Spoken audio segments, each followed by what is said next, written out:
as I sit here tonight, the kids have a 2-hour delay tomorrow, and they're finally going back to school on Thursday. They have not been in school since, what day was that? January 23rd? Wait, really? Right? So this whole ice period, they haven't been in school since then? That's right. That's right. So we got the snow, I think 24th, 25th weekend. Then we were, snow and ice. I shouldn't say the snow was really the ice that was a problem. We're off all last week, 26 through 30. We're off Monday. We're off Tuesday. Well, I shouldn't say off. They did asynchronous learning, which means they did a bunch of busy work Monday, Tuesday, and today, which is Wednesday. It's Thursday the 5th. They're finally going back after a 2-hour delay. And I feel terrible for Aaron in particular, because I've been up here working in the office. The kids have been downstairs in the dining room doing their busy work and asking Aaron questions incessantly all day long for the last 3 days. Aaron loves her children more than she loves anything in the world, including, I think, me, potentially. And I think she's very ready for them to go back to school tomorrow. I think I don't know. So there's days that I do okay that she might like me a smidge more, but don't ruin my moment here, John. But anyways, the point is, Ice Apocalypse is finally over, and I am very thankful. All right, well, let's do some follow-up, and I would like to say that I've been vindicated, and in congratulations to John, or maybe not congratulations, but in thanks to John for putting this into the show notes. Even though my conversions to metric are generally trashed, they at least get us in the ballpark, and many people wrote in to say, hey, that's helpful. I mean, I'm not sure if it's vindication, but you have your supporters, let's say. There are people out there who love to hear you stumble through trying to convert in your head between units that you're not familiar with. That's right. Vindicated. I feel like I'm okay with you continuing to put in metric units if you use kind of the less common intervals of them.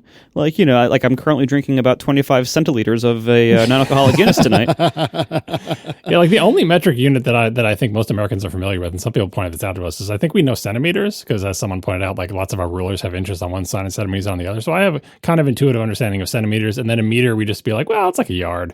Right. But yeah, kilometers and kilograms, forget it. Nope, I got nothing on that. And then some of the people, I loved how some of the people supporting your unit conversions couldn't help but snark about Fahrenheit too. So they're just going to get that jab in even when they're trying to support you. Right. Well, the thing of it is, I don't plan to relitigate this because we have a lot of stuff to talk about, but we get everything wrong. Inches are wrong. Ounces are wrong. Pounds are wrong. Yards are wrong. Everything is wrong. Everything is wrong except Fahrenheit. Fahrenheit for ambient air temperatures, we got right. It's a percentage of hot. And I will tell you, it is a fact that if you have 0.5 degrees on your goddamn thermostats, you failed. That is a failure of your whole system. Celsius for ambient air temperatures is trash. You can use it for cooking. I'm good with that. I'll use it for cooking. I mean, I don't because I'm an idiot and I'm an American, but I'm full support for cooking. If you want to take your internal body temperature in Celsius, whatever, that's fine. Anywhere else other than what is the temperature outside. I don't care if water is cold, y'all. I care if I'm cold. And so, and I think it's hilarious that all these people that make fun of Americans because of, we're stupid units and whatnot, seem to have this inability to remember the numeral 30 or the number 32. Like, all these people who are so smart, and look at us with our base 10 units, man, look at our fancy paper that makes sense, unlike yours, which doesn't. Really making a lot of friends in the metric supporters right now, I guess. I'm just saying, you guys have, you folks have everything right except Celsius. Celsius is trash. Yeah, so much for not going into it. Yeah, well, my bad. I can't help myself. I'm so triggered by this. This is the hill I am dying on. I know you two know this better than almost anyone. This is your metric supporter, everyone. Yeah, still on his side. But that's the thing. I'll happily do my best to give you centimeters or meters or whatever the case may be. And kilogram. I mean, I'm terrible at kilograms, but I'll do my best. But we already do don't we do millimeters? But when Apple gives the units in metric, we just read them in metric. We don't convert them to, I don't know, 16th of an inch. Right? I mean, again, all our units are trash. Every single one of them, with one and only one exception, and only when used for ambient air temperatures.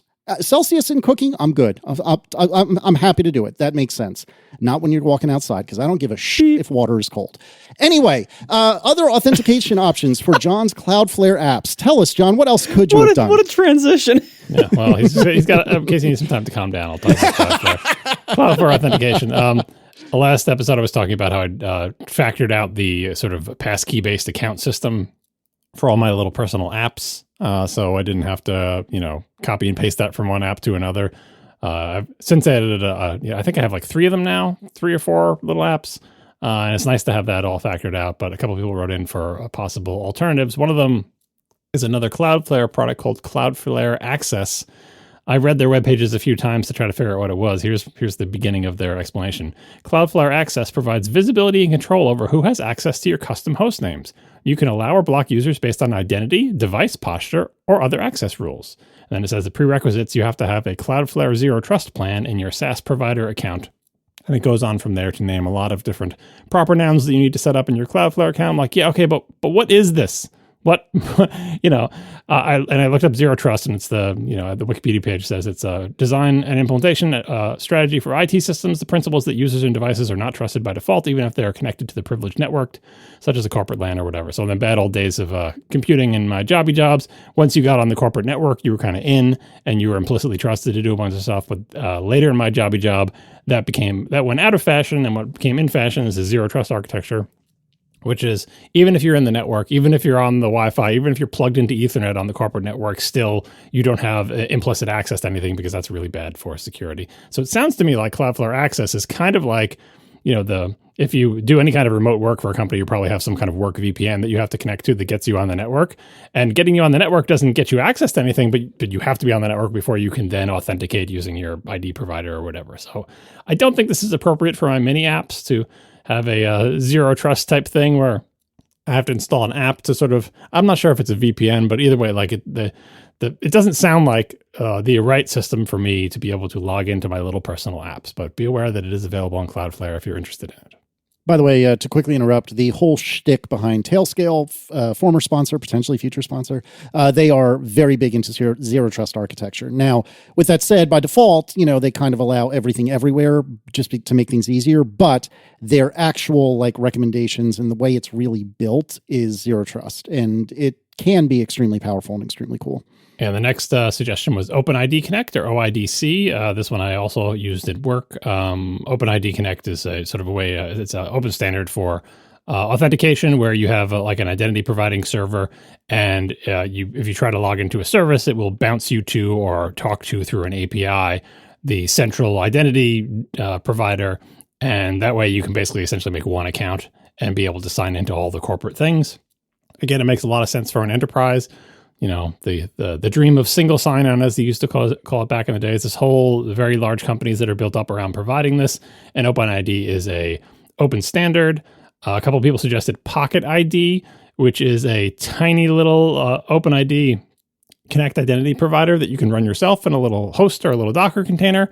So you don't have to get one of those big commercial services. You can run this one thing over here, and that does your identity for all your other apps, and you're good to go. Maybe it's a little PTSD from my job and working with Okta. No, I think Okta's actually pretty good. But Okta was pretty good, all things considered. It was one of the better vendors, but still, a lot of the stuff I did at work, I had bad associations with, and also it's so heavyweight. And I don't, and actually, what I have is kind of what I want. I don't actually want single sign-on. I want individual accounts on individual services. Not that it matters. These are my tiny toy things that are going to have just my accounts, or maybe I'll put accounts on for family members or other people who want to take a peek at it. But it's just simpler for me to be these things are not connected in any way. There's no central ID provider. I don't have to, do authentication over there and then authorization differently depending on, it's too heavyweight for me. But it is cool that there is this Pocket ID thing where if you do want to run this, you don't have to run one of these big, giant commercial things or one of the free open source ones. You can run this little tiny thing, and it's just a little OpenID Connect provider just for you and your little services. Yeah, and building off of that, there's also TSIDP, which I think is written by Tailscale themselves. And this is a very similar in spirit to Pocket from what I gather, but it's a little baby OpenID Connect OIDC provider that you would run on your Tailnet if you so choose.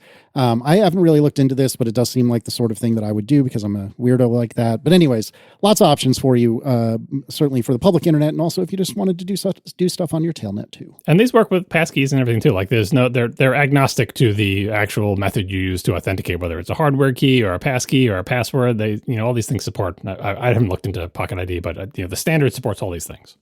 All right, let's talk about TVs for a while. Let's see. David Schaub writes with regard to per pixel lighting control. Per pixel lighting is sufficient, but it isn't necessary. My 14-inch MacBook Pro has almost 5 dimming zones per inch, which David calls DZPI, ? And I find it quite good because my eyes cause blooming and my glasses cause blooming. Tech only needs to meet human perception. There's no reason to assume that per pixel lighting is needed if laptops get to about 5,000 zones, desktops get to about 15,000 zones, and TVs get to about 20,000 zones. I'm sure my eyes would be perfectly happy. Yeah, I mean, there's the point of diminishing returns, but unfortunately, due to the nature of the LCDs that are in front of those dimming zones, there are still sort of worst case scenarios that come up surprisingly often. Maybe not to 20,000 zones, but like these, to be clear, these numbers are pushing the high end of what is available commercially. I'm not sure if there are many TVs that are 20,000 zones or higher. Obviously, the MacBooks are half of that 5,000, but they're not the highest density screens. But star fields. If you watch science fiction, it's a black background with a bunch of pinpricks of white light, and it doesn't take that dense of a star field to essentially require the TV to have every single backlight region turned on because there's at least one star in every region. And then you've just gone back to the worst case Apple Studio display. The entire backlight is on, and your black levels are raised because LCDs can't block all the light, right? There are lots of other sources of blooming, but that's an argument against dynamic backlight regions because, yeah, there are lots of other sources of blooming, and we'll talk about that in the next segment as well. You don't want to add to it with like, okay, and also the backlight is blooming. And to be clear, backlight blooming is so much better now than it used to be. It used to be incredibly awful, and the zones were big, and now the zones are tiny, and it is much better. So it is definitely getting way, way, way better. But per pixel lighting control, like, why fight this? Each individual pixel can light up. We have a technology that does it. There are trade-offs, but the gap is narrowing with tandem OLED and QD OLED and everything. So I get where David Schaub's coming from. And in practice, most people are buying the LCD TVs as well just because they're cheaper. But if and when they sort of meet on price, the answer is clear. Per pixel lighting control. Don't worry about dynamic backlights. I mean, even if it's just like because correctly using dynamic backlights, deciding which backlight should be on and how bright they should be, it's computationally expensive and complicated, and there can be situations where the backlight lags the action on the screen, and there can be situations where doing the backlight calculations adds a couple frames of lag when playing video games. It's just a complication that is not ideally necessary. But yes, they are getting a lot better. All right, so speaking of TVs and backlights and things, Marco had made kind of an offhanded question, comment, whatever. It's less of a question, more of a comment about MicroLED TVs last episode when we were talking about Sony and TCL. And John, you had thoughts. Yeah, I tried to give Marco a lay of land, which is basically it's always 5 years in the future, and they're not affordable yet. And just entirely coincidentally, I didn't look this up, but my YouTube recommendation engine threw this at me shortly after we recorded the program. And it was a video from Robert Tate of the Hookup YouTube channel, which I had never heard of before. But he bought and tested a 157-inch A-wall, all caps, micro-LED TV, and TV in scare quotes. And he made a video about it. I'll put a link in the show notes. This doesn't really change anything that I told Marco, but it is a much more detailed view of like, what's the state of things now? So first of all, this is a $55,000 TV. So, okay, well, all right. And it's 157 inches and it takes up the entire wall. Like all large micro-LED TVs, it's made up of individual panels because the whole thing is like you have to put these red, green, and blue LEDs on these little boards. I think they have machines doing it still, and they're so tiny and there's so many of them. And it's kind of like silicon chips where the bigger you make it, if you screw it up, you got to throw the whole thing out. So they always make these things out of modular panels. Even the ones that are like in stadiums and for rock tours, they're all modular panels. That's the deal. Because we can make a small modular panel. They're all interchangeable. If one of them breaks, you just replace the panel. And it's easier to make a small thing perfect than to make a giant thing perfect. These modules are 27 inches. They're 640 by 360 pixels at a 0.9 millimeter pixel pitch, which is how far the pixels are apart. And the general rule is if you multiply the pixel pitch by 10, you get the distance where you can't see the pixels anymore. So 0.9 millimeters means about 9 feet away, and you won't be able to see the pixels anymore. It also, the little modules, the 27-inch modules, have magnetically attachable and adjustable screen things. So there's like the back part of it that has like the power supply and the signal and everything. And then the actual micro LEDs attach in a little panel with magnets. And they're adjustable because you're going to set up these panels, and Robert's setup was 6 panels wide by 5 panels tall. And you put the panels, you put the things in the wall. We'll talk about the installation in a second. But you have to line up all the panels so they're, the gaps between them are as small as possible, and they're all facing the same direction. So one of them can't be like tilted, they have to all be smooth and everything. And so they attach with magnets, and there's these tiny little adjustment screws to level them in 3 dimensions so they all line up. It's very fidgety. Anyway, that 6 panels by 5 panels, that's 3840 by 1800. So it's not even full 4K. And if you look at his setup, that's because there's not any more room in his room. Like he couldn't, it fills the height, he couldn't put another row of panels in. It's just, they're too big. And the whole thing with these is like making them smaller is the hard part. You can put one in a stadium real easy, for a few $100,000 or whatever, but it's making the little micro LEDs small. It's hard. That's why when you see those, a 55-inch micro LED was causing huge waves when it appeared at CES a couple of years ago. It's like, how do they make one that's 55-inch? Because it's so small. God knows how much for that. Because no one wants. You can't have in your house a 157-inch TV. It's just too big. So anyway, this doesn't do full 4K, but it's enough to see all the pixels in like a widescreen movie, because widescreen movies already have the letterbox things above and below, and this just has smaller letterbox things above and below.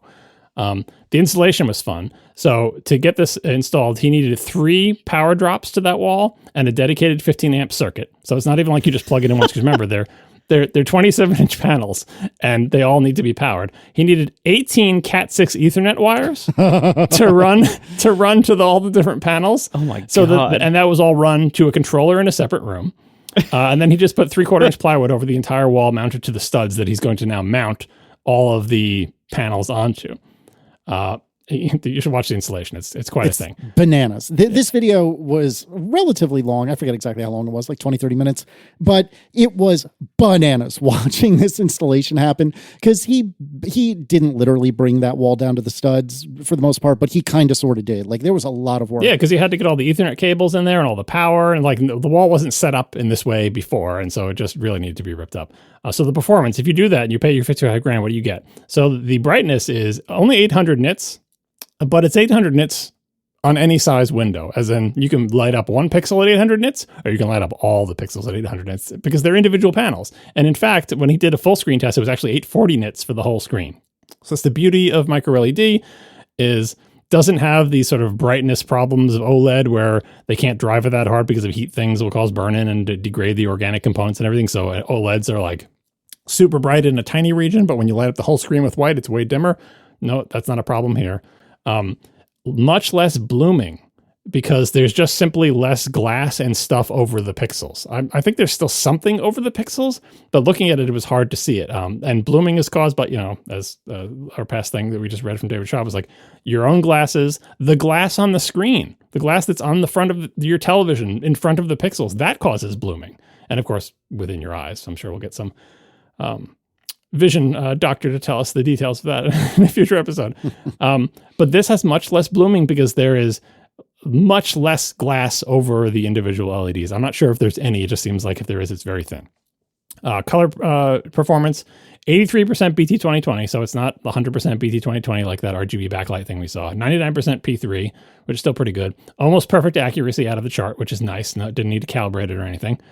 Input lag is not great. It's like 34 milliseconds with no scaling and no processing and some weird bugs, but realistically about 78 milliseconds with all the features you'd actually want to use to play video games, which is not a good number for a TV, but fine for casual play.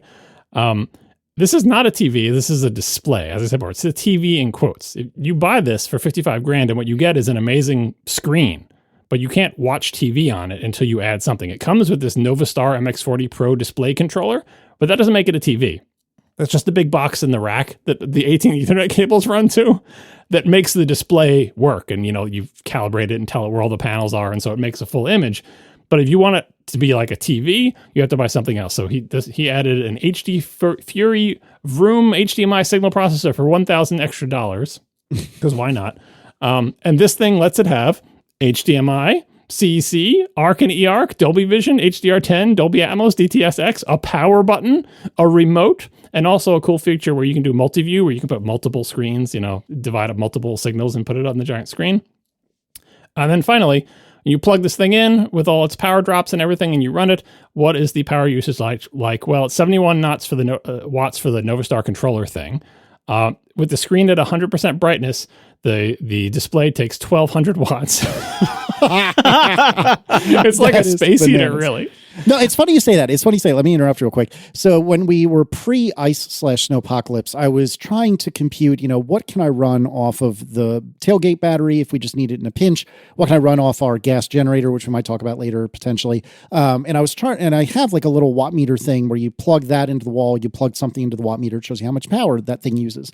And we have a little baby space heater. It's a little tiny space heater, and that was something to the order of 1,300 watts. Yeah, what is the maximum? Is it 1,800 or something, like the maximum reasonable, like 80% capacity? It's something like that, yeah. Yeah, but generally, like most space heaters are around 1,300 to 1,500, and it's like, you put one on a circuit, you don't put much else on that circuit, and that's it. Yeah. So at 100% brightness, it's 1,200 watts. At 30% brightness, it's still 950 watts. So it's not even the brightness that's killing it. It's essentially driving all those little computers behind all the little 27-inch panels. And this is the best one. When the screen is off, 600 watts. It's 600. It's like a gaming PC at full tilt when it's off. What is it doing? Well, the displays are off, but the tiny computers that are behind every single one of those little 27-inch panels are still running. They don't sleep them? Yeah, seriously. This is what he measured. 600 watts when the screen is off. Oh my God. I mean, maybe they go to sleep eventually, but anyway, like he said, if you have $55,000 for a TV, maybe you don't care about the 20 cents per hour it costs to leave it in its off state. You should watch the video though. The picture is amazing. It is sad that he can't get full 4K on a TV screen that covers his entire wall and is 157-inch diagonal. The colors are amazing. The brightness is amazing. It's really cool, but it's $55,000. And like, I don't, this is not like the highest end or whatever. Like, I think this company's claim to fame is like they make affordable ones. They found a good way to make these small components, but this is a really complicated, fancy DIY thing. And I feel like these type of screens are really aimed towards, so you're a multi-bazillionaire and you have a giant mansion and you have a theater room and you want to put something the size of a movie screen in it. Yeah. These look better than a projector. He spent a long time, I guess he does projectors on his channel. He spent a long time saying, look, here's how this compares to a projector. Projectors suck compared to this. Like projectors, there's no planet on which a projector can have the contrast and like bright room viewability, because projectors, you need to be in the dark. Like as he pointed out, a projector will never be darker than the screen you're projecting on. Like, how can it be? You're adding light to light that's already bouncing off a screen. So if all the lights are on in the room and you have a screen in front of you, whatever brightness that screen is, you're only going to add to the brightness by projecting light onto it. You'll never get the good, which is why you have to make it dark for projectors. And this doesn't have that problem at all. It's got perfect blacks, doesn't suffer from burn-in, has 800 nits of brightness, which doesn't sound like a lot, but when it's 800 nits full field, that's still pretty decent. Yeah, this definitely looks cool. I would love to have one of these if I had a giant mansion and a giant wall where I could fit it on there. But there's no way I would pay $55,000 for something that's not full 4K. So for what it's worth, I have 3 5K panels that I'm looking at right now. I have a 6-bay Synology. I have some Ubiquiti networking gear all hanging off of my, whatever it is, Tech Power, the UPS that Marco likes. And CyberPower. CyberPower, yeah, I couldn't remember the name of it. Thank you. And from what I can tell on the little screen on the front of it, I'm using about 300 watts. And that's with all 3 of them lit up, the Synology chugging away. And that's half of what this thing uses when it's turned off. Sitting on there. Yep. It's incredible. And don't forget the other room you need to have with like the server rack where you run the controller and the thing that turns it into a TV and you run all the cables to it and everything. We are sponsored this episode by Gusto. Small business life means hustling and figuring it all out, even a lot of times yourself. But you don't have to spend your evenings guessing at tax forms or tracking down onboarding docs. I've done these things. Gusto handles all of that so you can spend your time on the parts of your business you actually love. Gusto is online payroll and benefits software built for small businesses. It's all-in-one, remote-friendly, and incredibly easy to use, so you can pay, hire, onboard, and support your team from anywhere.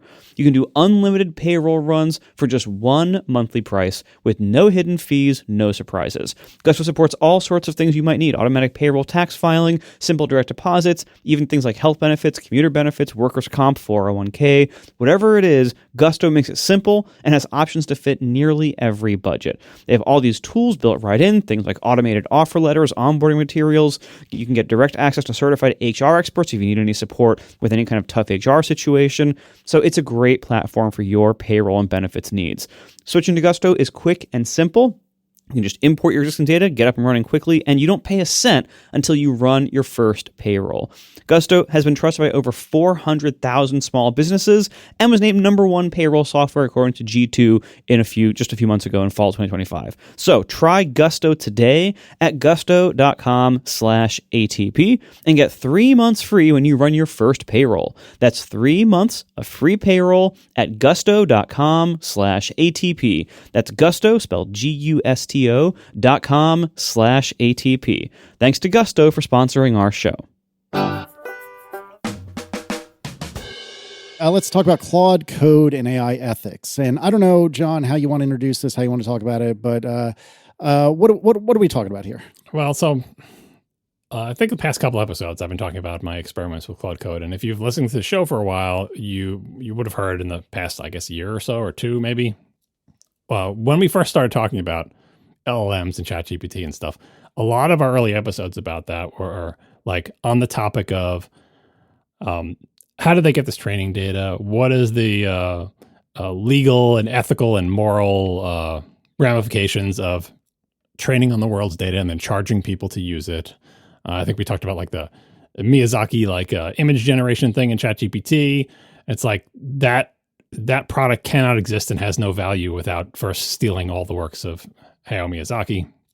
But then it's like, okay, but is it stealing? Is it fair use? What are the courts going to say about it? We spent a long time talking about that. And I think if you've tuned in recently, you might be like, oh, they keep talking about AI, but they never talk about any of these other issues, including like, what does it mean for people's jobs and, worker exploitation? And what about, the bubble and possible economic crashes? And what about the environment and all the power these things use? We've talked about all these issues before. But it was a little while ago, and that's kind of what we mostly focused on before we actually started using the products and before the products sort of came to be broadly useful instead of like a technical curiosity. And then recently I was talking about Claude Code. So a lot of people wrote in to say, hey, what about all these other factors? Like, yeah, it's great that you enjoy Claude Code, but what about all the data they're stealing to train it on? What about the environment? What about eliminating jobs? What about the bubble bursting? What about these tools being used for propaganda and oppression? And you guys should talk about that. And part of my answer is we have talked about that a lot in the past, but the second part is this item here, which is we should continue to talk about it. And what I wanted to say on this topic is that none of those things are resolved. We did not come to any conclusions. And it's not like the world figured it out and now we have a set of laws and rules and everything is fine and we're sure nope. None of that is resolved. Like there are various court cases that are happening, but it remains a completely open question. How bad is it going to be for jobs? Are they going to work out the legalities? Are the legalities going to bankrupt things? Remember we talked about like people getting like $3,000 per book that was stolen, but it was only because those books were stolen, but the judge otherwise said that training on books that you didn't steal is fair use. These laws, there are many cases still winding their way through the courts about various big companies like the New York Times and Disney or whatever suing the AI companies. We don't know how this is going to turn out, and that's just in the US. So, we are talking about, using these products and trying them out or whatever, but it's not as if all those other issues went away, nor have they been resolved. And by resolved, I personally mean resolved. I mean, like figured out in a way that is sustainable. That we say, okay, we have a set of rules and guidelines around this, and we think if we continue along this path, people will be fairly compensated for their work. It won't disincentivize creation. It won't cause the end of humanity or whatever other, but no, we haven't figured out the right set of those things. We don't know. It could be that letting all these companies take all the world's work and then sell it and become, they could become huge, powerful companies that dwarf any company before known by man. And we let them steal all of our other content. And it turns out that was a terrible idea. We don't know yet. So I don't have any answers here, and this is not, we're not going to like dwell into any of these topics, but you'll be hearing more stories about how did this court case turn out, and are these people paid, and what is happening with OpenAI, and and it has the bubble burst, and are they really using all those GPUs, and should they be stealing everything, and how bad is it for the environment, and what is XAI doing in Memphis, putting giant gas generators outside their big data centers? Like that is all still happening. And I know there are probably people who are on the extreme side of this to say, okay, well, that means you should never use AI at all, and you should not use these products, and you shouldn't talk about them, and you should be an AI abolitionist, and you should throw yourself into the gears of the machine or whatever. Everyone's got to find out where they think is the right place to be along that spectrum. And I think we're all kind of figuring it out, especially since we don't actually know how bad it may be, right? We don't know what will the consequences be of putting all this, them stealing all this information and selling it into product. Everyone is kind of used to the set of rules that we're used to, that you were born with. Like, how does copyright work? And how does it work for music and books and movies? And like, you just accept those as like, that's just the way things are, but anything new is scary and weird. But if you look into any of the other things, like for television and music and writing and you name it, the systems we have now are very imperfect and are not particularly any more just or well adjusted than the perfect thing you have in your mind. It's just what you're used to. So that's my personal answer on this, is that I don't know how this is going to turn out, but I am not an abolitionist and I'm not totally against looking into it, because I recognize that it's not actually particularly different than all the other forms of technology that have come before it. And I hope we figure it out, and I'm fighting for this to be something sustainable, but I don't think saying that we should never ever use this stuff is the right position for me personally. I would go a little further and just say like we don't have a choice. This is here. This is happening. It's happening with or without us, and it's happening to all of us. You can decide to sit it out, but what that's going to mean is sitting out the technology business for the foreseeable future. And that's a decision you can make. Like, that's entirely up to you as a technology user, as a consumer. Like, you can do that. But if you sit out AI, if you condemn the whole thing, and as John said, like, there's lots of tricky, like, moral arguments and legal arguments. Like, I could see why somebody would condemn the whole thing. But this is the tech business for the foreseeable future. You can be a part of it, or you can fall behind. Like, if you are in the tech business and you want to continue to be in the tech business, you kind of have to get on board in some capacity, or at least you have to be okay with it and recognize, like, this is a massive force that is transforming not only our industry, but many industries, soon or currently. Like, it's here. It's big. It's going to keep being big. And no matter what happens in the short term, like, if the bubble pops, people are saying that, and look, there's a bunch of really, massive amounts of money and ordering and speculation and finance tricks going around. But at the end of the day, if what we have right now is all it ever is, this is already incredibly useful and incredibly valuable to solve lots of people's problems, even if it never gets any better than what it is right now today. And that's not the case. Of course, it's going to get better. So this revolution is here. You can choose not to be part of it, but what that will mean is sitting out the technology business for the foreseeable future. Yeah, and you can choose to not be in the technology business because you're against it, just like choosing not to be in like the cattle business because you don't want to eat meat, right? That makes perfect sense. And also, I think there's an equally valid position to stay in the tech business and lobby against it, or lobby for, better, more fair rules. Just as people in the technology industry currently lobby for more fair rules for like paying artists for their music streams on Spotify or whatever. Like, it's possible to stay in it and fight for a more just roll out of this technology. Like, I was my parents were asking me about AI recently. I think it's finally penetrated the boomers, and they wanted me to explain the whole situation to them. And the analogy I use for them is one I've also used in a couple of emails that I've responded to from ATP, is like, it's a lot like the Industrial Revolution. Where they was like, is it a net good or a net bad? The Industrial Revolution caused incredible short-term harms and long-term harm. Short-term, filled the cities with smog, exploited workers, people got cancer from all the chemicals it was putting into the environment. It was just terrible. Like, people who was out in the fields working are now like, children are in factories with their faces covered with soot. All of London's in a giant black cloud. People losing their jobs left and right because machines were replacing them, right? And then long-term, there was incredible long-term harms from the Industrial Revolution. Climate change.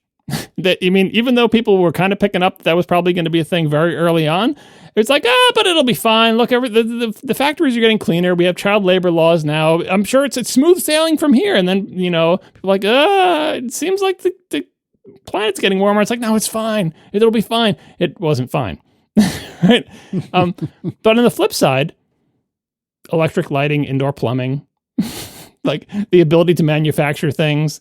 Like the Industrial Revolution had tremendous downsides that are actually very similar to the downsides of the computer revolution, the internet revolution, and now the AI revolution. And that doesn't mean that it's like you should just accept it because there's good parts of it too. No, you have to fight against the bad parts. You have to get the pollution out of the cities. You have to come up with cleaner energy. You have to implement child labor laws. You have to get the lead out of the pipes. You have to not let people build with asbestos. Like, you have to do all of those things. And I feel like a lot of the people who are fighting against AI, quote unquote, against AI, are simply trying to make it so that the children aren't in the factories and then we stop putting soot into the air and chemicals into the rivers, right?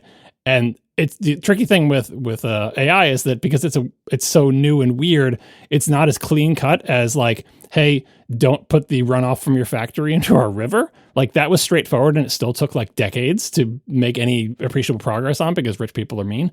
But like, and we're in the same situation here, billionaires controlling this AI, right? But it's not entirely clear, like, is it possible to build a sustainable society where they steal all of the, well, they train on the world's work and then profit from it, but don't give anything back?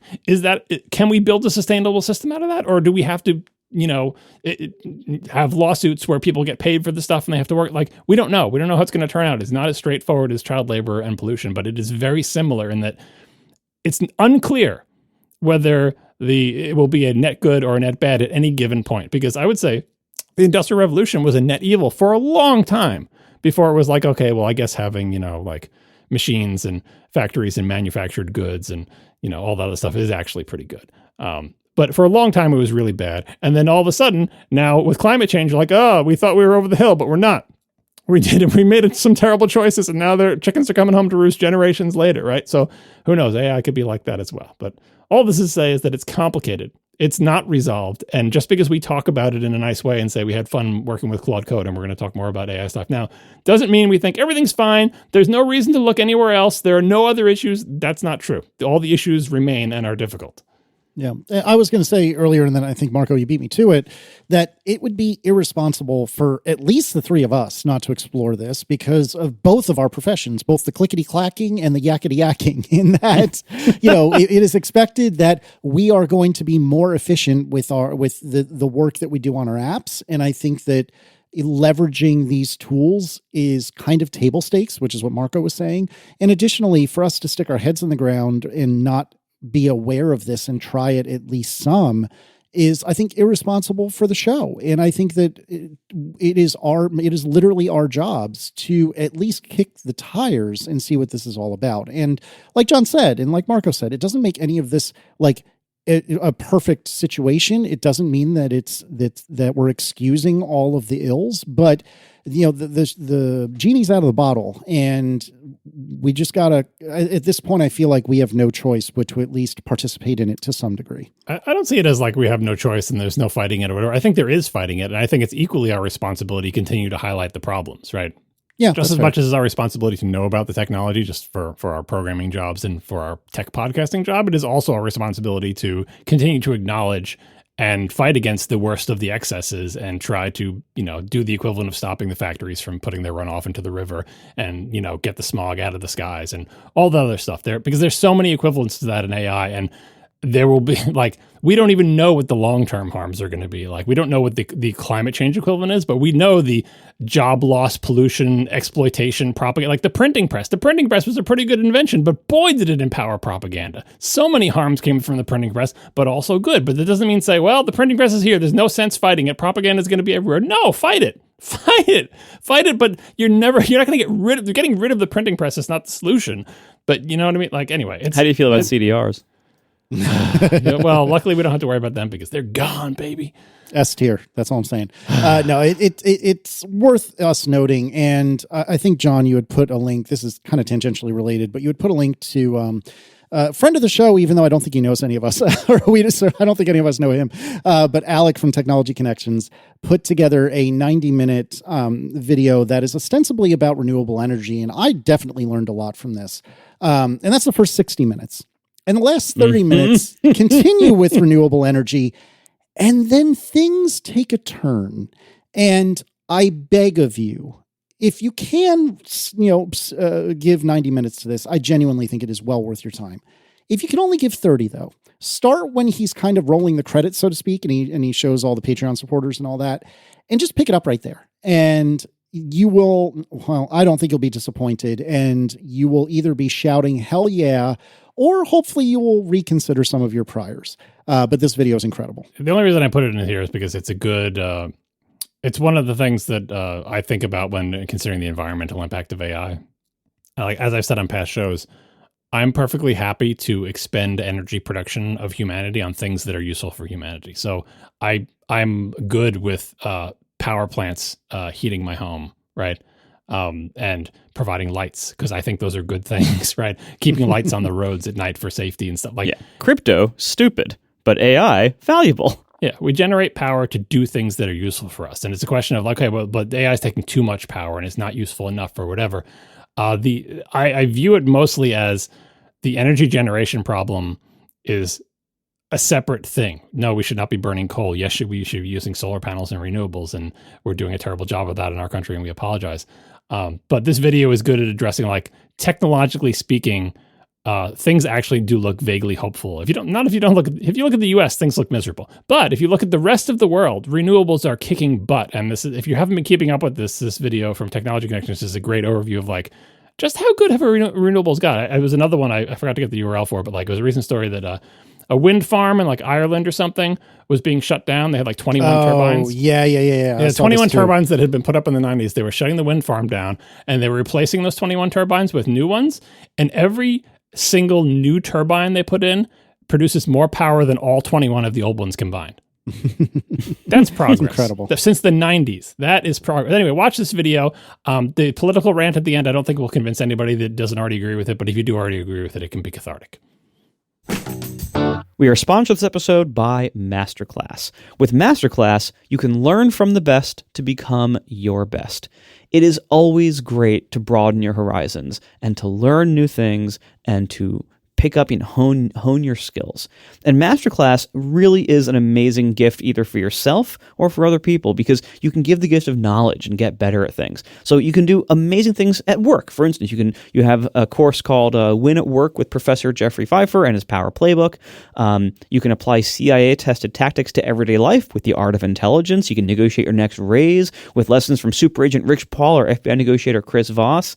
And then you can do other things like design your dream home on your budget with Joanna Gaines, apply the principles of improv to your life with Amy Poehler, develop good repeatable habits with Atomic Habits author James Clear, and so much more. There's so much in MasterClass, and their plans start at just $10 a month, billed annually. You get access to over 200 classes taught by the world's best business leaders, writers, chefs, and so much more. So you can turn your commute or your workout into a classroom. There's audio-only mode, so you can listen to MasterClass lessons anytime, anywhere. And so no matter what your schedule is, no matter where you are, they have apps to support you on your phone, laptop, your TV. So MasterClass goes with you wherever you can learn. There's no risk. Every new membership comes with a 30-day money-back guarantee. And memberships come with bonus class guides and downloadable content to help you get even more out of each lesson. Right now, our listeners can get an additional 15% off any annual membership at masterclass.com/ATP. That's 15% off at masterclass.com/ATP. masterclass.com/ATP. Thank you so much to MasterClass for sponsoring our show. All right, let's do some topics, and we have to re-enter Vision Pro Corner, and now I have a buddy. And so, John, did you watch both episodes of Top Dog? I did. I watched the dogs. Mm-hmm. I've watched the dogs as well. That's the whole thing, right? It was just those 2 episodes? I thought we were getting it's just like a sample, but it's just 2 and done, right? Yeah, I think it's like a sum total of around 30 minutes, give or take a little bit, if I recall correctly. But yeah, it's about what is it, Crufts or something like that? Yeah, it's a CRU is like the thing in your code where you got like some old junky code. You said got a lot of cruft in this code. It's CRUFTS. It is the world's biggest and oldest dog show. That's right. Takes place in Birmingham, I believe. And this was a immersive 2-episode show about that dog show. And I know I've been through this 100 times. Please just indulge me. 2D is, your television. 3D is a rectangle that has depth, and immersive means not only is there depth, but you can actually look around and change your perspective, which you can't do in 3D. In 3D, you're Every time you say that, my bristle because it's the wrong. It's fine. Just go ahead. I am happy, John, for you to give me a I know better what way. you mean. I know what you mean. I would All just phrase it in a different way. Well, I'll work on that. I'll take that as a homework assignment. But anyway, this was entertaining. I mean, I am not dog obsessed. I really enjoy my dog. I generally enjoy dogs as a point of order, but nothing about this. Like, I don't watch dog shows, so that I don't really care about. But this was, to my eyes, very clearly either directed or edited or both by someone who has only ever done 2D content and has no freaking clue how to do immersive content. And Marco and Ben Thompson, friend of the show, have banged the drum over and over again that you cannot cut, or if you do, you have to do it extremely sparingly. We also spoke about this with regard to basketball. Generally speaking, I think that Marco and Ben are a little too far in one direction, and that I think a cut here and there is fine. This, to me, was brutal. It was all the things that Marco and Ben are always talking about. It was a cut every few seconds. The camera moved a lot more than I think it should have, because that's kind of, and I've said this before, I don't really ever get motion sick, but when the camera's moving, it kind of gives you the feeling. I really feel like this was basically it was created and cut such that it was more 3D than it was immersive. Literally speaking, it was immersive. As I turn my head, I can see different parts of the scene in front of me. But in terms of the way it was presented, it was basically 3D. There was very little that was like fun and cool that you could get by just turning your head to one side or the other. And that was really disappointing to me, because I really love the immersive stuff. And I keep banging the drum of, like, the Metallica concert was incredible. I thought the NBA stuff was incredible. And that you can look around, and you have the time to look around and change your perspective and look at something that maybe the camera isn't wanting you to focus on, but you find interesting for whatever reason. This was none of that. And I was pretty disappointed by it. And by the way, the language I would use for this is small FOV versus large, small field of view versus large, but field of view in two dimensions, not just left and right, but also up and down. And yeah, I did notice that on this thing as well, because in any Vision Pro, quote unquote immersive content, you can turn your head far enough where you see the edges of the thing. Just often the edges are just so, like, the field of view is so large that you're looking at like half a sphere or a quarter of a sphere. And so it's really, you can turn your head way to the left, way to the right, way up, way down. You can see your feet, you can see the sky. Sometimes there are even 360 where the field of view is a perfect sphere and there's no edge, but usually there is an edge. And this thing, the edges, top and bottom, were real close. Like, you could look up and down a little bit, but you couldn't see the people's shoes, and you couldn't see the boom mic that was inevitably hanging overhead. Maybe that's why they cut the field of view, because, and in that respect, that's why you're saying, Casey, that felt more like watching a TV show type thing, because in a TV show type thing, you can't look up and see the boom mic, and you can't look down and see the people's sneakers. You just see what they frame. And so this was much like that top and bottom. Left and right, there was more freedom. I felt like, was it 180 left and right? I don't know if it was 180, but it was pretty big. Maybe, I don't know. The field of view was pretty wide horizontally, but narrow vertically. The cutting didn't bother me at all. I thought the immersive environment was a good place to see dogs, because dogs are cute when you can see them in 3D. I would agree with that.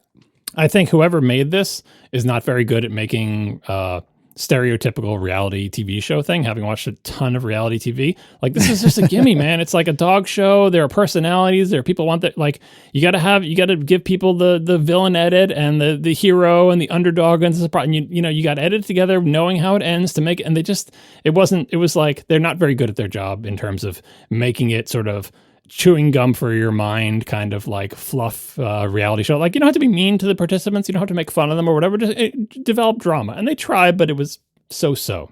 Yeah.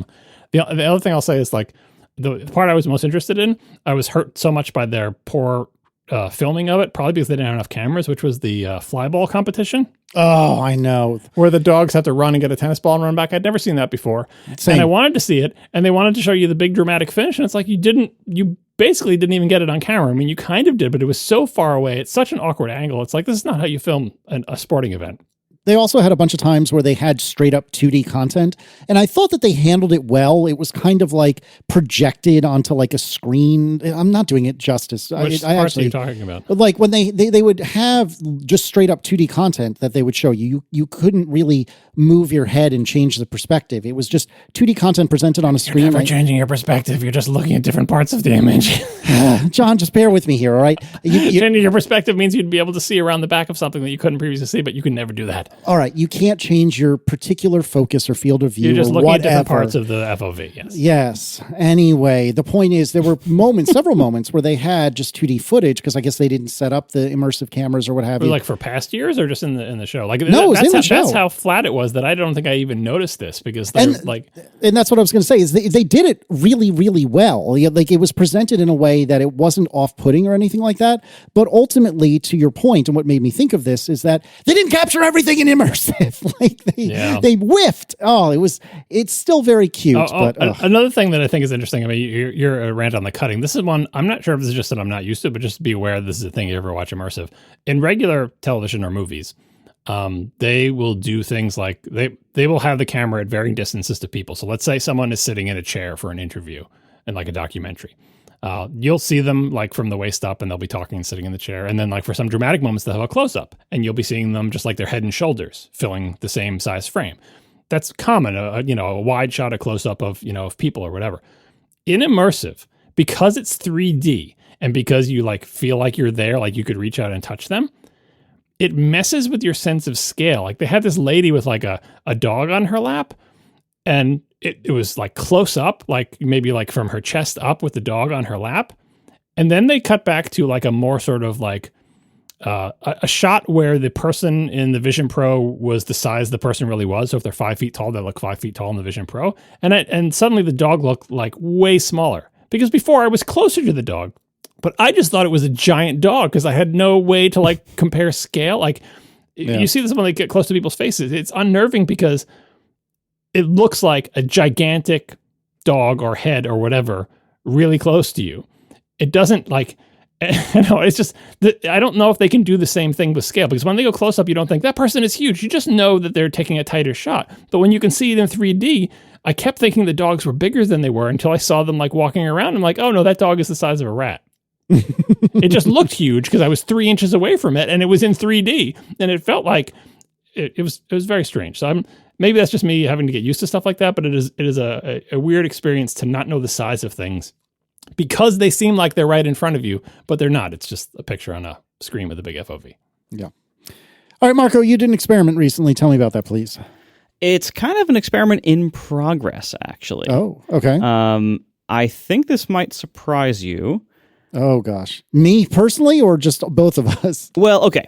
I'll try to make this quick. I decided, kind of in like the Cortex yearly theme arena, this year I wanted to focus generally on efficiency in my life.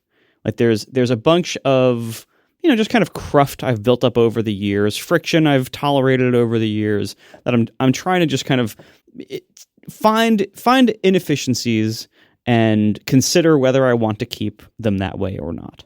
I'm not like being ruthless, trying to cut every single efficiency, but just kind of be aware of inefficiencies, think about them, consider whether I want to make a change. And then if I want to, then make a change. Like jumping in for a second here, I'm thinking in my head, what inefficiencies does Marco have in his life? And I'll be honest, not a lot is jumping to mind. Like you don't strike me. You're not the kind of person to tolerate inefficiencies. Yeah. So I can't wait to hear. Do you have any ideas before he tells us what he's talking about? Casey, what inefficiencies are in Marco's life? Like it seems like there's not a lot. I'm struggling. Like there's more inefficiency in my life for sure. I feel like I have 2 houses, like that's never efficient. Like but like you have so much less stuff than I do, and I don't think that's necessarily the case. But it just like I don't. I've got nothing. Your life always seems like the model of efficiency to me. Oh my god! Then yours must be a disaster. It is. I've seen the basement of the beach house, and I wouldn't say that there's unreasonable things down there, but in the basement there was a lot of things down there. As an example, we're thinking of things though. That's not just the inefficiencies. Like every day I come home, I have to do this thing because the knob sticks, and I just deal with it, and the lights don't turn on right. And Marco doesn't tolerate that. He gets it fixed. That's the kind of thing I'm thinking about. All right. Well, maybe there's things in your life that we don't know about, but it seems. I mean, your computer stuff and your technology stuff seems pretty efficient. Well, the only thing I can think of is something to do with cellular and travel and hotspots and things of that nature. Of course, your mind would go there. Well, I mean, Marco and I. I mean, he can get rid of the Vision Pro, but he was the first of us to get rid of his Synology, or just essentially stop using it because it didn't fit into his ruthlessly efficient technology life. You were giving me a lot more credit than I deserve for efficiency. All right, well, go ahead. All right. Let's hear what you got. So I'm looking at a bunch of different things this year. I mean, I'm looking at Overcast, the hosting stack of Overcast is, pretty inefficient. I should have thought of that. You're right. That is inefficient. Yeah. There's stuff there. I'm looking into, doing more with, S3 type things with Cloudflare, trying, different things there that I'm going to look at throughout the year. I mentioned very briefly last episode that I was looking at some financial planning stuff, and there's some inefficiencies in how I was managing investments, and I've been working on those recently. But one other thing that just has been bothering me a lot recently is how badly 1Password and Safari work together. Oh, goodness. You're still using 1Password? So I started looking at what should I just go all in on 1Password or go all in on Apple passwords? And, because they've been kind of fighting each other for years now. You should do one or the other for sure. Now, something else has changed recently is that I've started using AI a lot. I started using ChatGPT many times a day, just asking small questions. Basically, where I used to do more web searches or asking Siri for things, I've been doing a lot more asking ChatGPT. And that's been going very well. Another thing that happened recently is Google Gemini got better. And when I actually compare factual answers where I know the correct factual answer between ChatGPT and Google Gemini, Gemini was getting it right a little bit more often. And there are certain things about Gemini that I don't like as much as ChatGPT, but the sophistication of the model is hard to ignore. It is seemingly a little bit ahead of ChatGPT in a lot of things, not in everything, and it has its own quirks and annoyances. But Gemini has been pretty good recently. And I also started thinking about AI, and I'm like, Google, I think, has a really bright future here. Because when you look at, how these AI things are advancing, and, what's the next step? Well, the next step for ChatGPT is figuring out their business model and making their ad system. As you integrate more into things, you need data sources, you need deals with other vendors or, things like, business and directory providers, mapping providers, different affiliate deals with everybody to try to monetize through that. If you want to be able to book hotels or whatever, you need that. And I started thinking, Google is in a really good position for this world. They had a bit of a slow start, but they make the models. They have their own in-house models. Okay, OpenAI has that too. That's great. Google has their own cloud infrastructure. Okay, well, OpenAI doesn't really have much of that. Google makes their own chips to run it. OpenAI doesn't have that. And Google has all these existing properties. They have data sources. They have the entire content of the web that they already have in their possession through means that most people don't want to turn off. And I know they try to separate it, but it's not that separate. Okay. They have Google Maps, and they recently just integrated Google Maps pretty well into Gemini. And so I was able to do something like I was in the city yesterday, and I said, make me a walk. I want to walk about 4 miles. Get me a walk through Central Park, and that's about 4 miles, somewhat scenic. And it Gemini generated this walk, and it was stupid. It was, I asked for a 4 mile walk, and it said, here's a 3.1 mile walk, and and I'm like, well, hold on. I asked for a 4 mile walk. Please make it 4 miles. And it's like, okay, here's a 4.6 mile walk. I'm like, okay, well, numbers are hard for them. Whatever. But using Google Maps, it showed me the route, and then it said, you can send this to your phone, to Google Maps. And it had a link, so I could send it to someone else walking with me, and I could send it to, I could save it if I wanted to. And that showed me, okay, this kind of integration, I think Google has a really big edge here over everyone else. That they have, like, all the integrations that they're going to have with all their data, I think they're going to really build a big edge in the near term, and long term probably as well. One of the reasons why I was interested in sending the link to my phone from Google Maps through Gemini is, for all these years, I've been bouncing between 3 different Maps apps on my phone: Google Maps, Apple Maps, and Waze, for different purposes. Waze was my driving directions app because it's good with navigating traffic on Long Island. Google Maps, I would look up business info and stuff like that.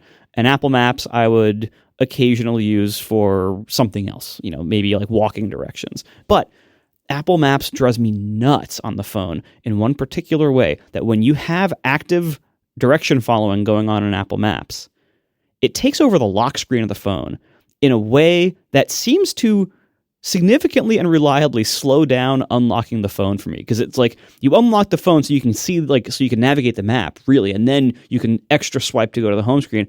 I can't find a way to turn that off, like the way Apple Maps takes over the home screen, the lock screen rather. And so that actually drives me crazy when I'm trying to use Apple Maps for navigation. So that alone is a reason why I mostly didn't use it for that. And then Google Maps, I would look up businesses, and it has by far the best business data with, find me coffee shops near here. And then, are they open right now? What are their hours? What are they good? Give me ratings. Like, Google Maps destroys Apple Maps in that. And Google also owns Waze, and so they have access to all the same traffic data.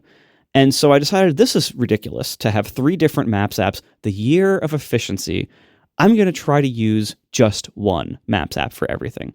And the only one that made sense to do that with is Google Maps. So for the last month or so, I've been using exclusively Google Maps.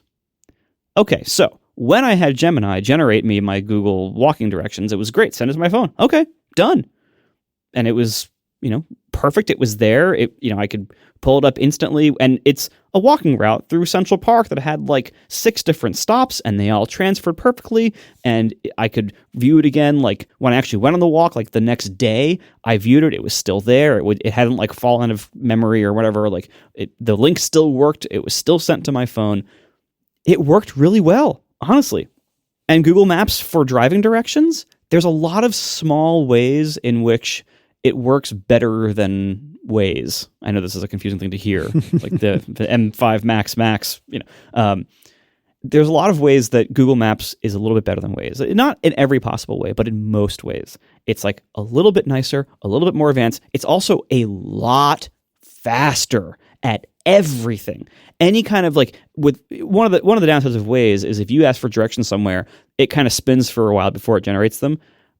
I don't know why this is different, because Google Maps and Waze are both owned by Google and both seem to operate in most of the same data, but getting directions to Google Maps is almost instantaneous every time.